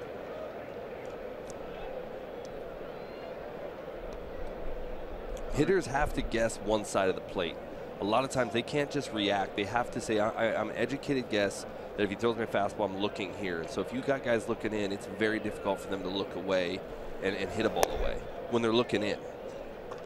They have to foul it off, maybe get lucky enough to foul it off on a reaction. But you have guys looking in like that.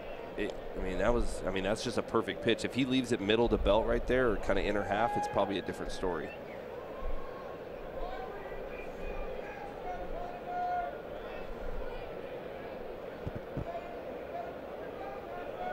One. A pop-up. We'll see if it's playable for Votto. No.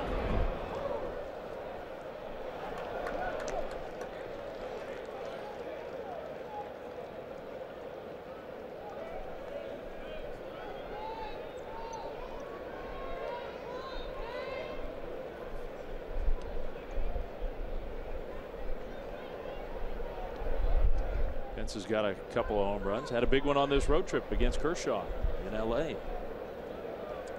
Curveball, right? One of 6 guys to ever do it. Is that right? Very, very few. Against the Kershaw curve. That one topped. It's a fair ball. It's out at first base. Panic to second, 2 down.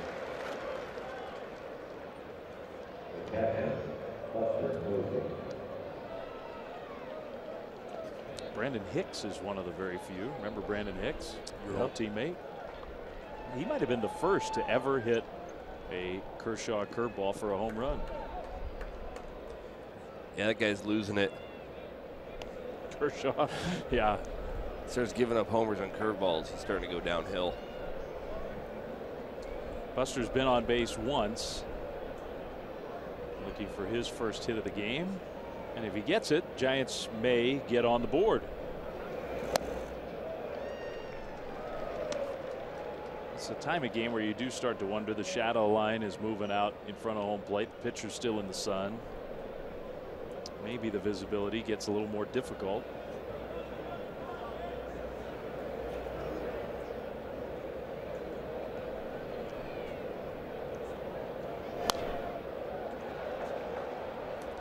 These were the games as a reliever. No one really loves the 4:15 start because especially on getaway. I mean, if it's not getaway, you're like, whatever, it is what it is. You still have time for dinner if you want, but no one loves that 4:10 getaway. But once it is what it is as a reliever, I kind of like those because by the time I get in, it's a complete shadow, and they have a hard time. A lot of us are relievers because for a reason we don't do well as a starter, so we're like, hey, I'll do it. I'll take all advantage I can. If I can have a sun issue or a shadow issue or a batting eye issue, I'm taking everything. I need to get 3 outs, and sometimes it's hard to get 3 outs for relievers. Scott Feldman trying to get Posey out here The runner in scoring position. 0-2. Just off the outside. What held you back as a starter? You began your career as a starter. Yeah, I would say pretty much I stunk. Pretty much held me back. It's kind of some nuanced analysis. 1-2 on the ground to third. Suarez has it, and he throws out Buster. So the Giants get the leadoff bunt hit, but can't score. Middle of the sixth, still 4-0 Reds.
NBC Sports Bay Area is brought to you by Toyota, the full-line automaker with the longest-lasting vehicles in America. Toyota, let's go places.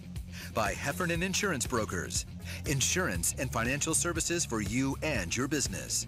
Visit hefins.com. By Jack in the Box. Come try the new guacamole and bacon chicken sandwich, only at Jack in the Box. By Southwest. Yes to low fares with nothing to hide. That's transparency. By the all-new 2017 Chrysler Pacifica. And by AAA. Get a free Giants welcome mat. Restrictions apply. Go to AAA.com/Giants or to a AAA branch for details. That's the original bridge that connected downtown Cincinnati to northern Kentucky, just across the Ohio from here at the Great American Ballpark. Scott Schebler against Cueto, bottom six. Schebler, who hit a home run, he's got 9 home runs. He's got 15 extra base hits on the year. Reds have more than almost any team in the big leagues. They're middle of the order, are hitting with power, and one of their main guys, he's not even playing today. Adam Duvall. This was the home run. It was no cheapie. He left this ball middle. He saw Buster's glove come back, and he just got into it, man. He took a swing and got both cheeks into that sucker and let that bat head out there. The wind tunnel out there didn't really need to help that ball, I don't think. No, I don't think so. This time he chases for strike 3. Suppose he completes the put out. That's the 9th strikeout for Johnny Cueto. He's had a lot of swing and miss stuff today. Those mistakes, and that is part of the story of this weekend. Certainly not all of the story. You make a mistake against this lineup right now, and they are not letting it go by. Giants hitters are not taking advantage of the mistakes that they get. Reds are punishing mistakes because Cueto's got good stuff today. Great stuff, yeah, and the mistakes he has made. I mean, really, I mean, he's given up what, 6 hits, but I mean, one of the runs was an error that scored. The first inning, I don't think any of those were earned. It was just kind of. Yeah, only 2 of the 4 runs earned. Panic throws out Jeanette. You got 9 strikeouts, only 1 walk. The fastball's been good. You consider he's got that blister thing still that is at least a minor issue on his middle finger of his pitching hand. Yep. He's throwing good, though. His stuff is there, but like you said, even as good as Cueto's stuff is, I mean, you almost feel like you have to be perfect against this team, or even if it's comes back middle and they don't get a good swing on it, it seems like they're jamming themselves over the infield for a knock. You know, it doesn't really matter right now. It seems like everything's falling or leaving. It's not a good sign. It's a hot team. Second in the league in runs scored, second in the league in slugging percentage. Peraza hit that one hard. Gorkis Hernandez, what a catch. Wow. Stretching out on the outfield grass. Nice play. That ends the inning. Giants in need of a defensive boost, and this counts. What a good play by Gorkis Hernandez. Kipe will come back and join Jeremy here on the TV side. 4-0 Reds.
The MLB.com @BAT mobile app.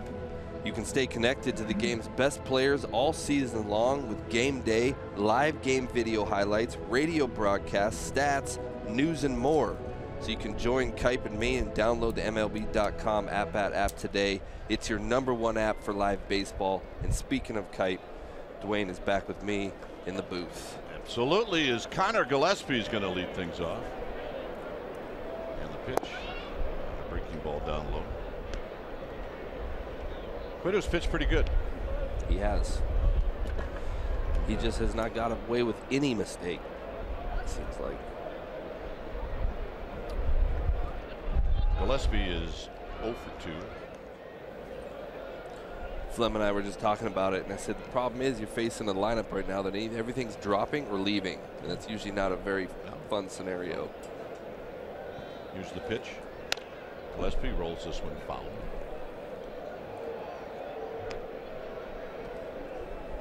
Giants with 3 hits, and the 3 hits they've got in this game all have led off the inning. So they've had a couple of opportunities.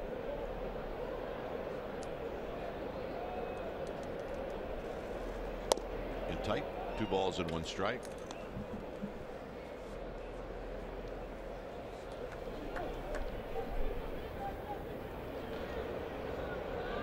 In the bullpen. 2-1. No overshift, but they are playing Gillespie to pull on the infield, and he rolls this one right to Votto. So Votto will flip to Feldman, 1 out. Great play to end the 6th inning. This one looked like it had gap written all over it. Yeah, this ball here, he made a great diving catch. I mean, it was a shoestring catch, really. It was one of those ones where when he started running, I said the ball's tailing away from him. He's got no shot, and the next thing he great job laying out right there. Good defensive play to help Cueto out. And that's what this defense has been doing a good job today, is they've been helping their pitcher out. Yes, they have. Here's Arroyo. Arroyo rolls this one up the middle, and it'll be Cozart who's going to throw him out. Melvin has kept the Giants off balance, and with 2 outs, the hitter will be Eduardo Nunez.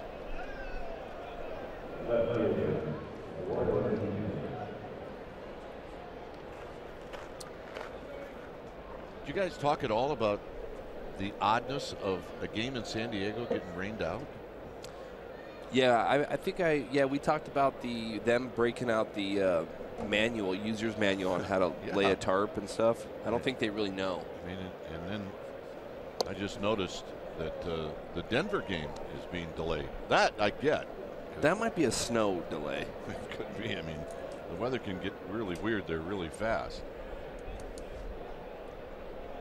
Nunez rolls this one to Cozart, and Cozart will make the play. And Feldman's easiest inning of the day comes here in the 7th. Barnhart's going to lead things off. It remains 4-0.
Nothing lead for the Reds. Let's take a look at our Jeep drive of the game. It happened on April 26th of 2012. It was Angel Pagan in the top of the 9th inning, on the verge of being swept. Pagan hit a 3-run home run off of Sean Marshall, and the Giants won 6-5. It was the first time that Angel Pagan broke out the happy flight, and we referenced it a lot after that, including today. And the Giants are going to do something to get to that point where it's a happy flight. They still have 6 more outs in this game as Johnny Cueto goes back out to face these Reds.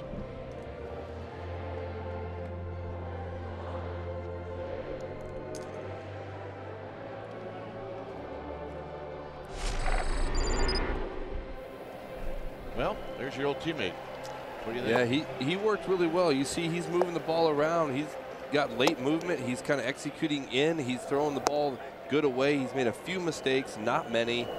And, you know, the first 2 runs in the first runner, you know, due to that error. But he's pitched pretty well. I think he's pitched as good as he normally pitches. The blister doesn't seem to be showing much sign of rousing up on him. And I feel like this is your guy out here. You needed a stopper. I understand it's 4-0, but if you look at the last few games, he really is stopping these guys as best as he can, trying to hold this game as close as he can to try to get this offense to jumpstart and come back here. I'll say this about him. And you know, look, everybody competes, but he competes. Competes. And he thinks pitching's an art. Like, he likes painting a picture, and I think he likes dealing with different scenarios, different situations, and trying to mess with the hitters. And he's a comfortable guy out there on the mound, but he competes, and he enjoys every aspect of throwing balls and strikes. Here's Barnhart with a swing and a miss. He's got 9 strikeouts.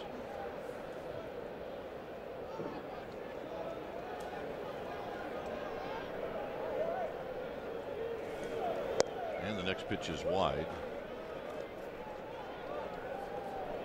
We are in the home half of the 7th.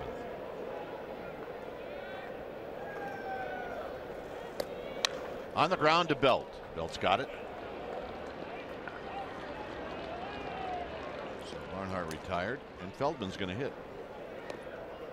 I think it makes Cueto good is obviously statistics, but I think one of the things that I don't know if a lot of people understand is it's really hard to throw a quality strike with the timing that's involved to do that with one motion, let alone the 6 that he has. And it's a very, very hard thing to do what he does. He does it so well. Best in the game, I think. Feldman takes down low.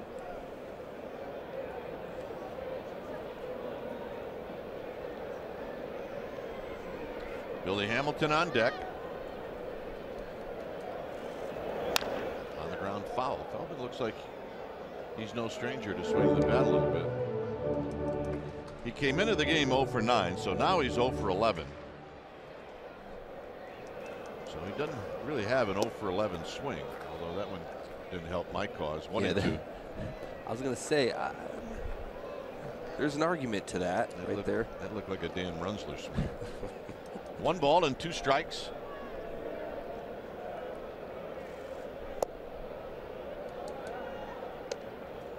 Cueto looking for his 10th strikeout.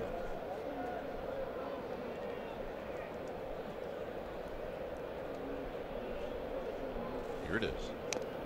Foul for Buster Posey. It remains 2 and 2.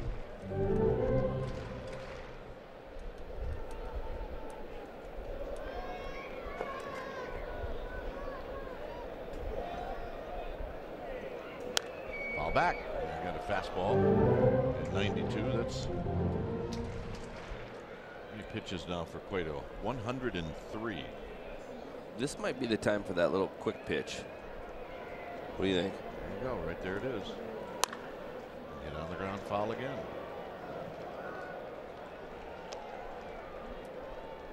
So Feldman putting up a fight.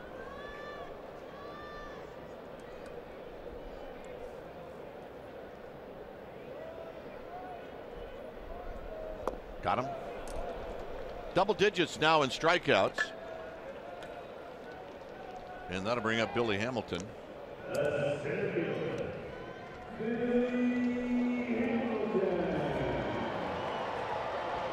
So Hamilton coming up for the 4th time.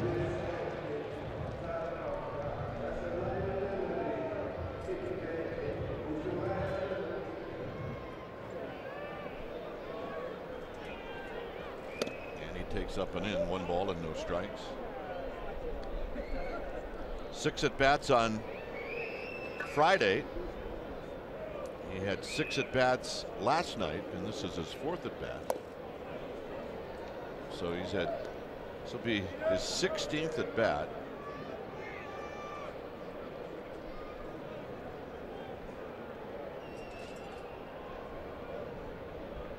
And the 1-1, a swing and a miss, 1 and 2. He was on base 5 times on Friday. 3 times, that's 8 times, and he's been on 11 out of 15 at bats as this is fouled out of play. So when we said at the beginning of our broadcast on Friday night, control Hamilton, and then we said it again yesterday, and then we said it again today, it hasn't happened. Today's been the best overall. He got a triple, but 2 outs. Well, he reached on an error and then he walked. Yeah. Does not have a stolen base. Buster threw him out trying to steal third. He gave himself a hug. You see that? Kind of exciting. It's 3-2. First solo Buster hug I've seen. We're looking for small victories in this series.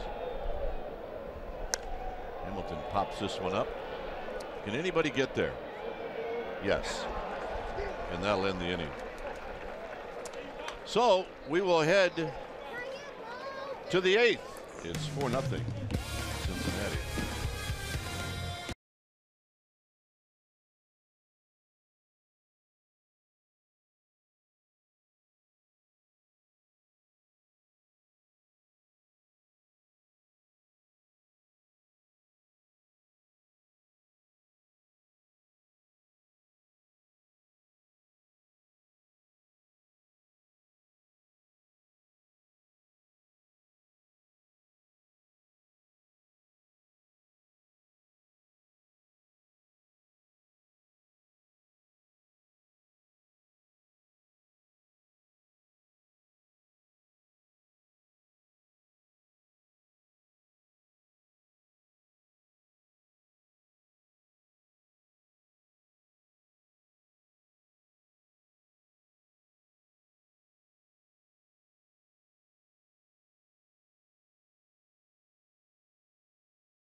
Summary brought to you by your local Toyota dealer.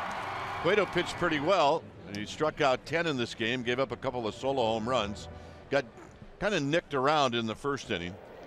And Feldman, well, he's really kept the Giants down as they've had few opportunities to score. That's our Toyota game summary. And this is Gorky Hernandez who takes a strike.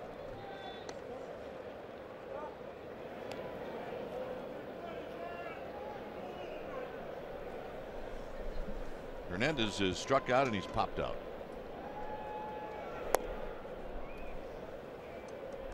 So did I say Cueto pitched pretty well today? Yeah, 10 strikeouts. 14th time in his career he's had double digits. 4th time as a Giant. There's a called strike. Michael Morris is on deck. Derek Law is getting loose in the bullpen. Adam Duvall is in left field. So the Giants looking to get something going here in the 8th. They are still in this game. And it's 2-2.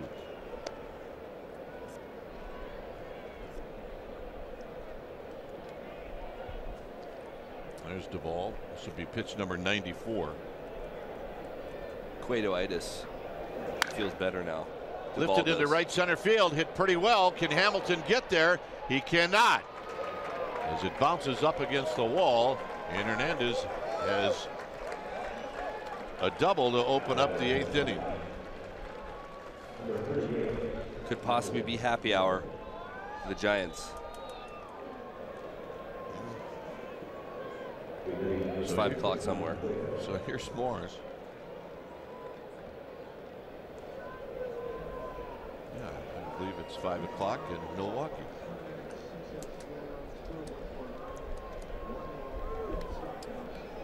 So this is Mac Jenkins, the pitching coach, in the red alert into the Reds bullpen.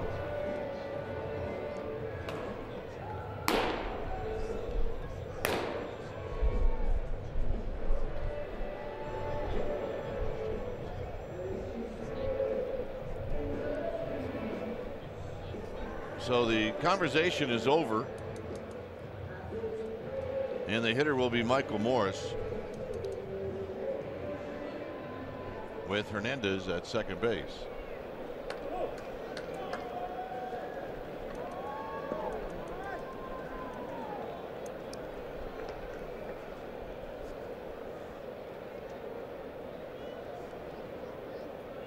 Feldman to Morse. That's a strike. That's 0-1. Back to the box score. I do think he started one. Yeah, he started first base on Friday and went 0 for 2.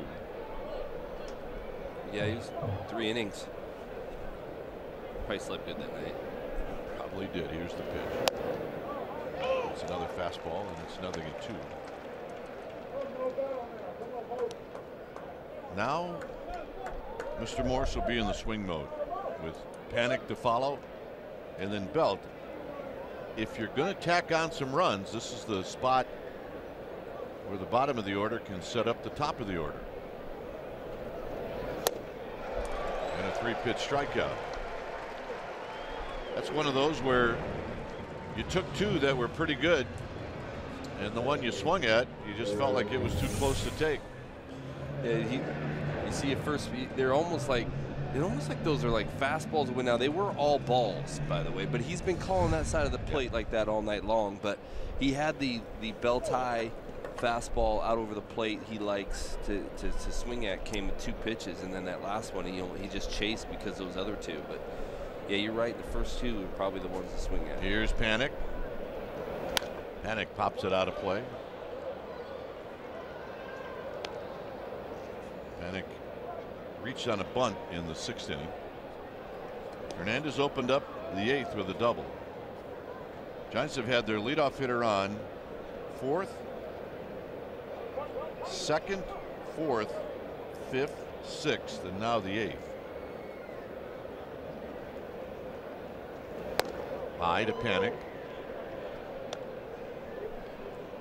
With Belt on deck. We are in the 8th. Giants have to make a move.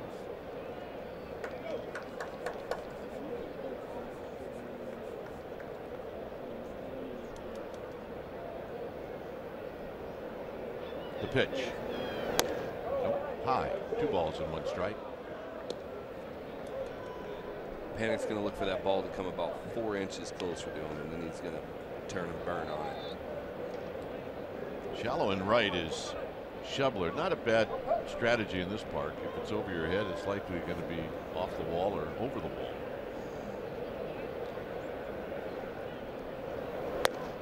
Breaking ball 2-2. Felton's done a good job all game of just kind of picking. Guccione's strike zone's a little bit wider than I think the other 2 guys were, and he's pitching to that strike zone. He's just staying off the corners a little bit until he doesn't get the call, and he comes back on a little bit more. But he hasn't given the Giants a ton of pitches to swing at. Tap slowly to Votto, and Votto will shovel it to Feldman.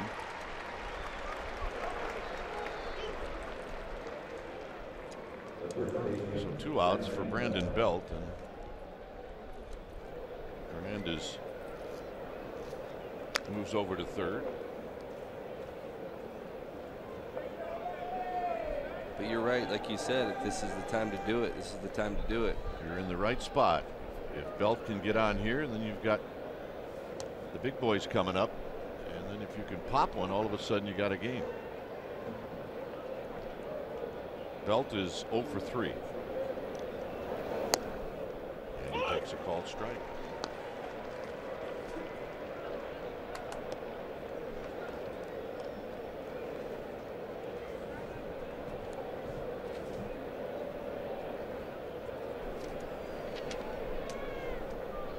So 0-1 to the Giants' first baseman. The pitch.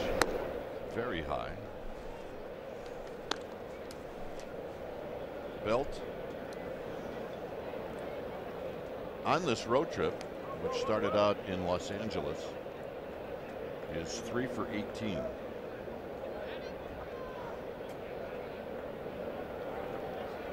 Waiting on Feldman.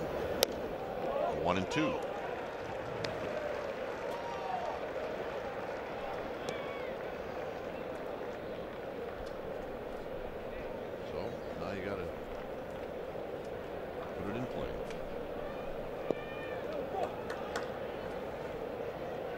going to try to crowd him here for sure again.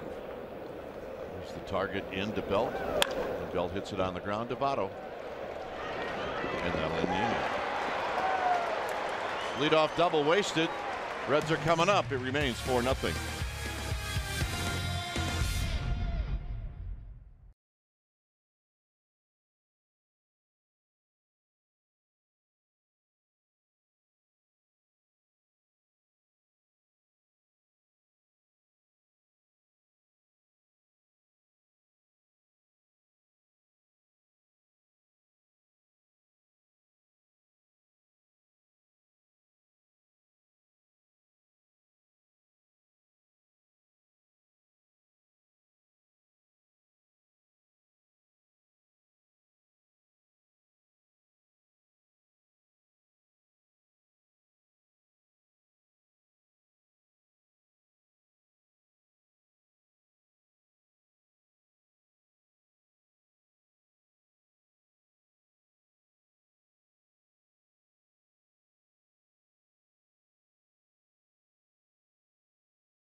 You can see the shadows, a bit of an issue. It's 4-0 when it's time for a change. Think Speedy Oil Change and Auto Service, your oil change, tune-up, and smog experts.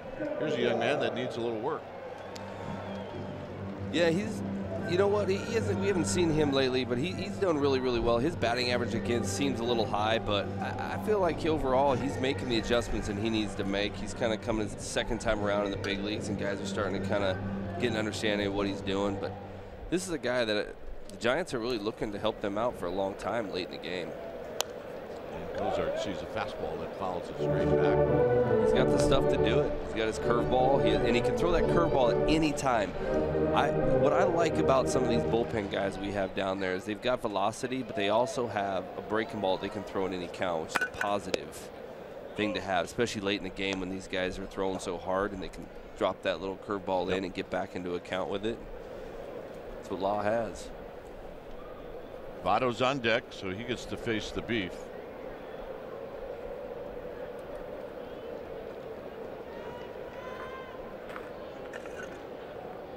And the 0-2.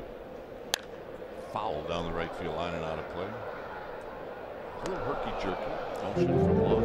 Herky-jerky. He's learned the quick step from Cueto. Sometimes I think he's still learning when to use it, though. Sometimes he pulls it out, I think, at the wrong times. But for the most part, he's been learning how to pitch and change speeds with not being a velocity guy, and then being able to change your speeds with your fastball is only a positive. And if he can do it the way Cueto does it, that 95 becomes 100 to these guys sometimes. And the 1-2 pitch to Cozart. And pretty good take on his part.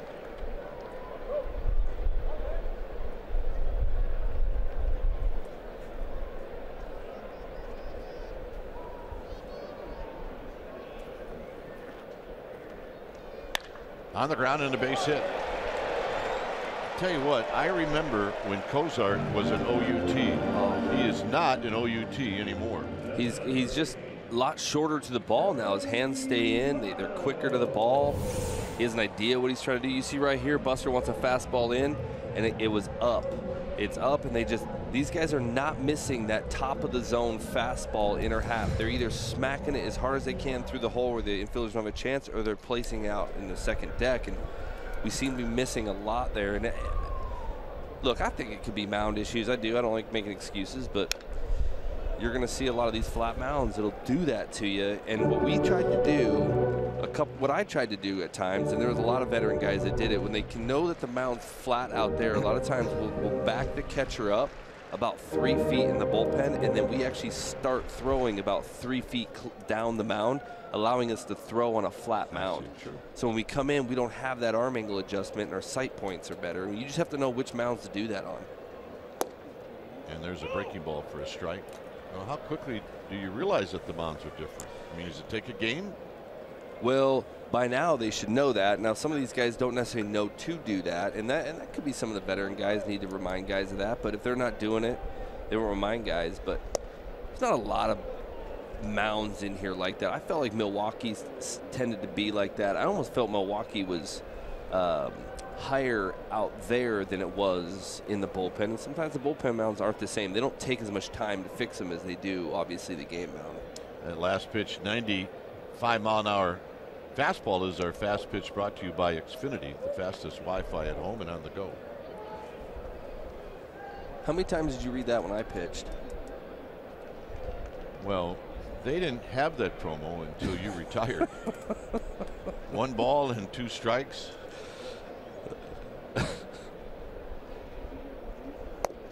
Nope, Votto's not going to help you out. It's 2-2.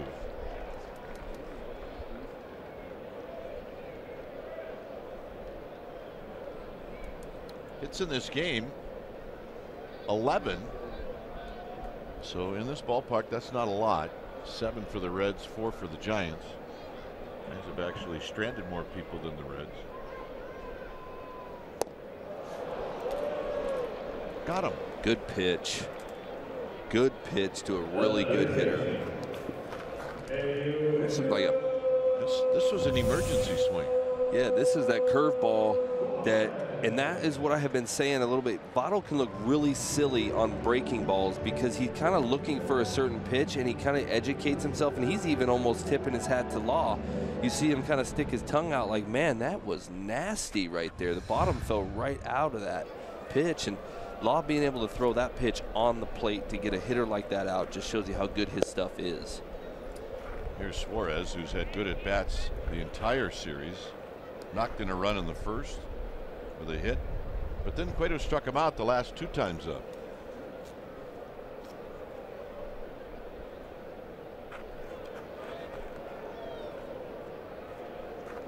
Swing.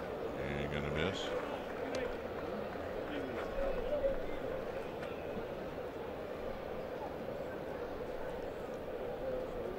And when a hitter swings at a curveball like Votto just did, what he's telling you is your curveball did not decide to break until the last 10 feet before home plate, because they actually have to hit balls out in front of home plate to make contact. So a ball that decides to break that late tells you everything's working on your curveball, and if you're Law, you say I throw them more often. High and foul and out of play, so it's 1-2, and now he's in a spot where if you'd like to try that curveball again, he can do it.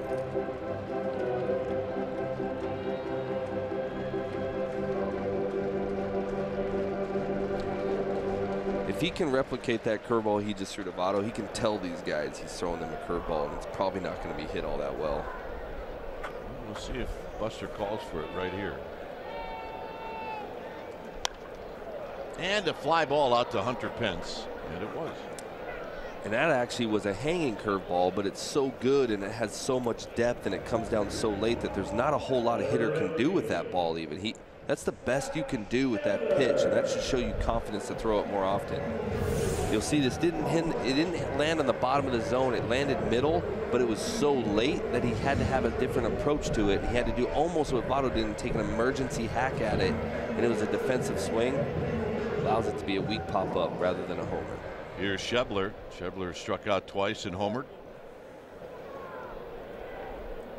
Schebler got a pitch up from Johnny Cueto in the third and knocked it into right field. There's a fastball high, 1 ball and no strikes.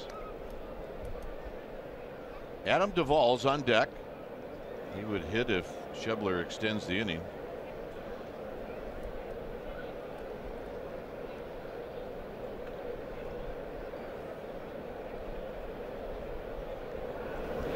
And that got him, so Duvall is going to hit.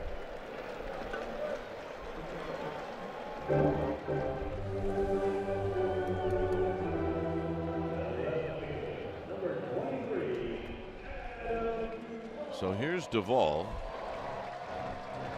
Duvall, it is home run against his old teammates in last night's game. And the one he hit last night was his 9th.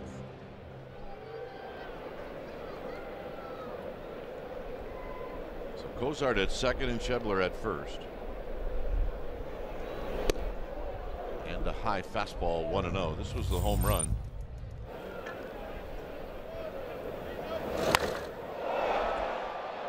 See, that ball came right back to the middle. They're not missing a lot of those. No, they are not. Just look at the home runs and RBIs. Here's the 1-0. There's a strike. 1 ball and 1 strike. Ball will get a new baseball, rub it up.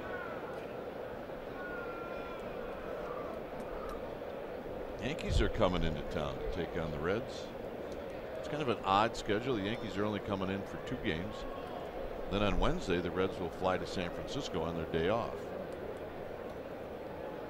I just think there should be a rule that the home team should always get home before the visiting team gets there. And the Reds are going to go out to San Francisco on a Wednesday night, have a nice dinner, relax. Giants will be on a plane. Maybe they'll slump in that off day. It's true, man. Maybe that off day will tire them out. 2 balls and 1 strike. And the fastball makes it 2-2. Although things could be worse. The Giants could be playing a night game on Wednesday and then fly home from New York. It's happened to them before. It has happened before. Usually one of those Sunday night games that wear you out. Here's the 2-2. And he struck him out with a challenge fastball, and that'll end the inning. So the Giants, here's their shot. It's Pence, Posey, and Gillespie, and it's 4-0.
Stream the Giants on the go.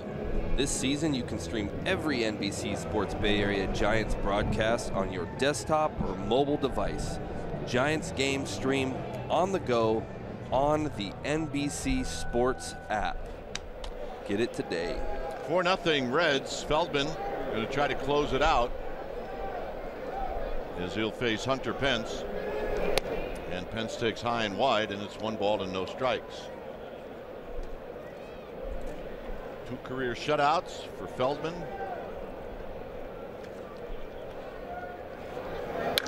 On the ground to second. Pence retired.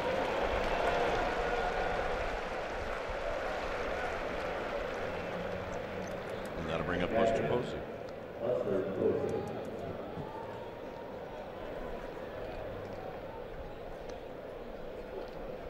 Buster hit by a pitch in the second, then he's popped out and he's bounced out.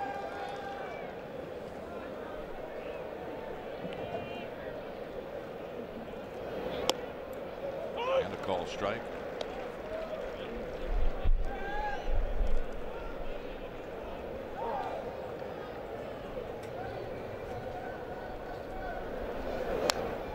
Buster, I think, guessed right and he missed it. It's 0-2. You saw from that reaction, he sat on that pitch and came out of his shoes and missed it.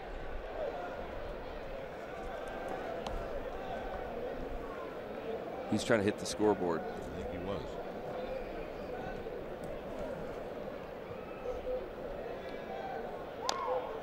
And he got a piece. But see, that's what a good hitter does right there. He really wasn't looking for that pitch, but it was too close for him to take with 2 strikes, and he just said, I'm going to try to foul this off and just hope he messes it up the next time. You know, that's what good hitters do. They foul off pitches that they don't want if they have to swing at something. Well, he fouled it off to see this pitch right here. Close.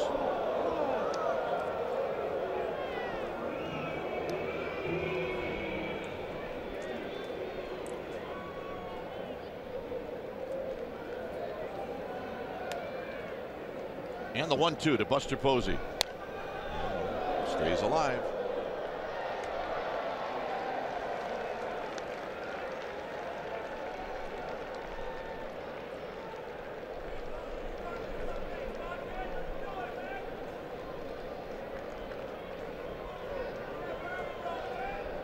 Connor Gillespie on deck. And Feldman to the plate. Mr. Bouncing ball up the middle. Almost hits the bag, and Peraza throws him out. How did that not hit the bag? It sure looked like it was going to. And only because you've been in a squat for 9 innings did Buster Posey not beat that out.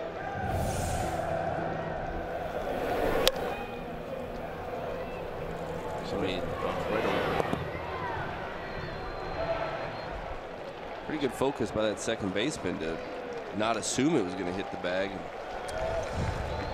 Turned out to be a really nice play. So here's Gillespie. Connor Gillespie is 0 for 3. And he takes the first pitch wide, and it's 1 ball and no strikes. Giants have 4 hits in this game, and they've spread them out. They've not had more than 1 hit in any inning. There's a strike. Feldman is sniffing the barn. He's got 116 pitches.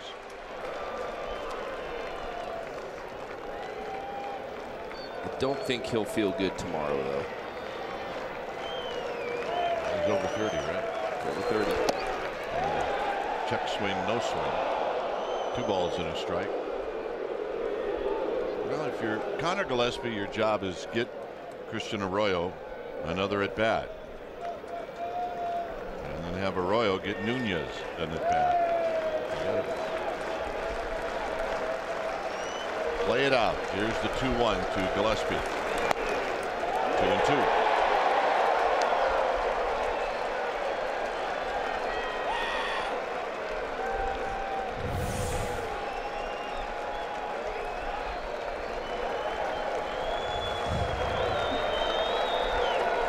2-2 pitch. Here it is to Connor Gillespie, and he bounces this one to Votto. And finally, this series is over. So the Giants go quietly in the 9th, and to say that this was disappointing would be quite an understatement. Yeah, I'm thinking the flight, hopefully we get off on the tarmac in New York and all of a sudden we decide to come to new life because they need it right now.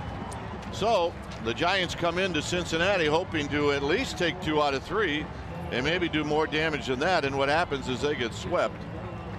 They just did not come up with any offense at all and got beat today. Final score, Reds 4, Giants nothing. Stay tuned. Esurance Giants postgame live. That is going to start right now.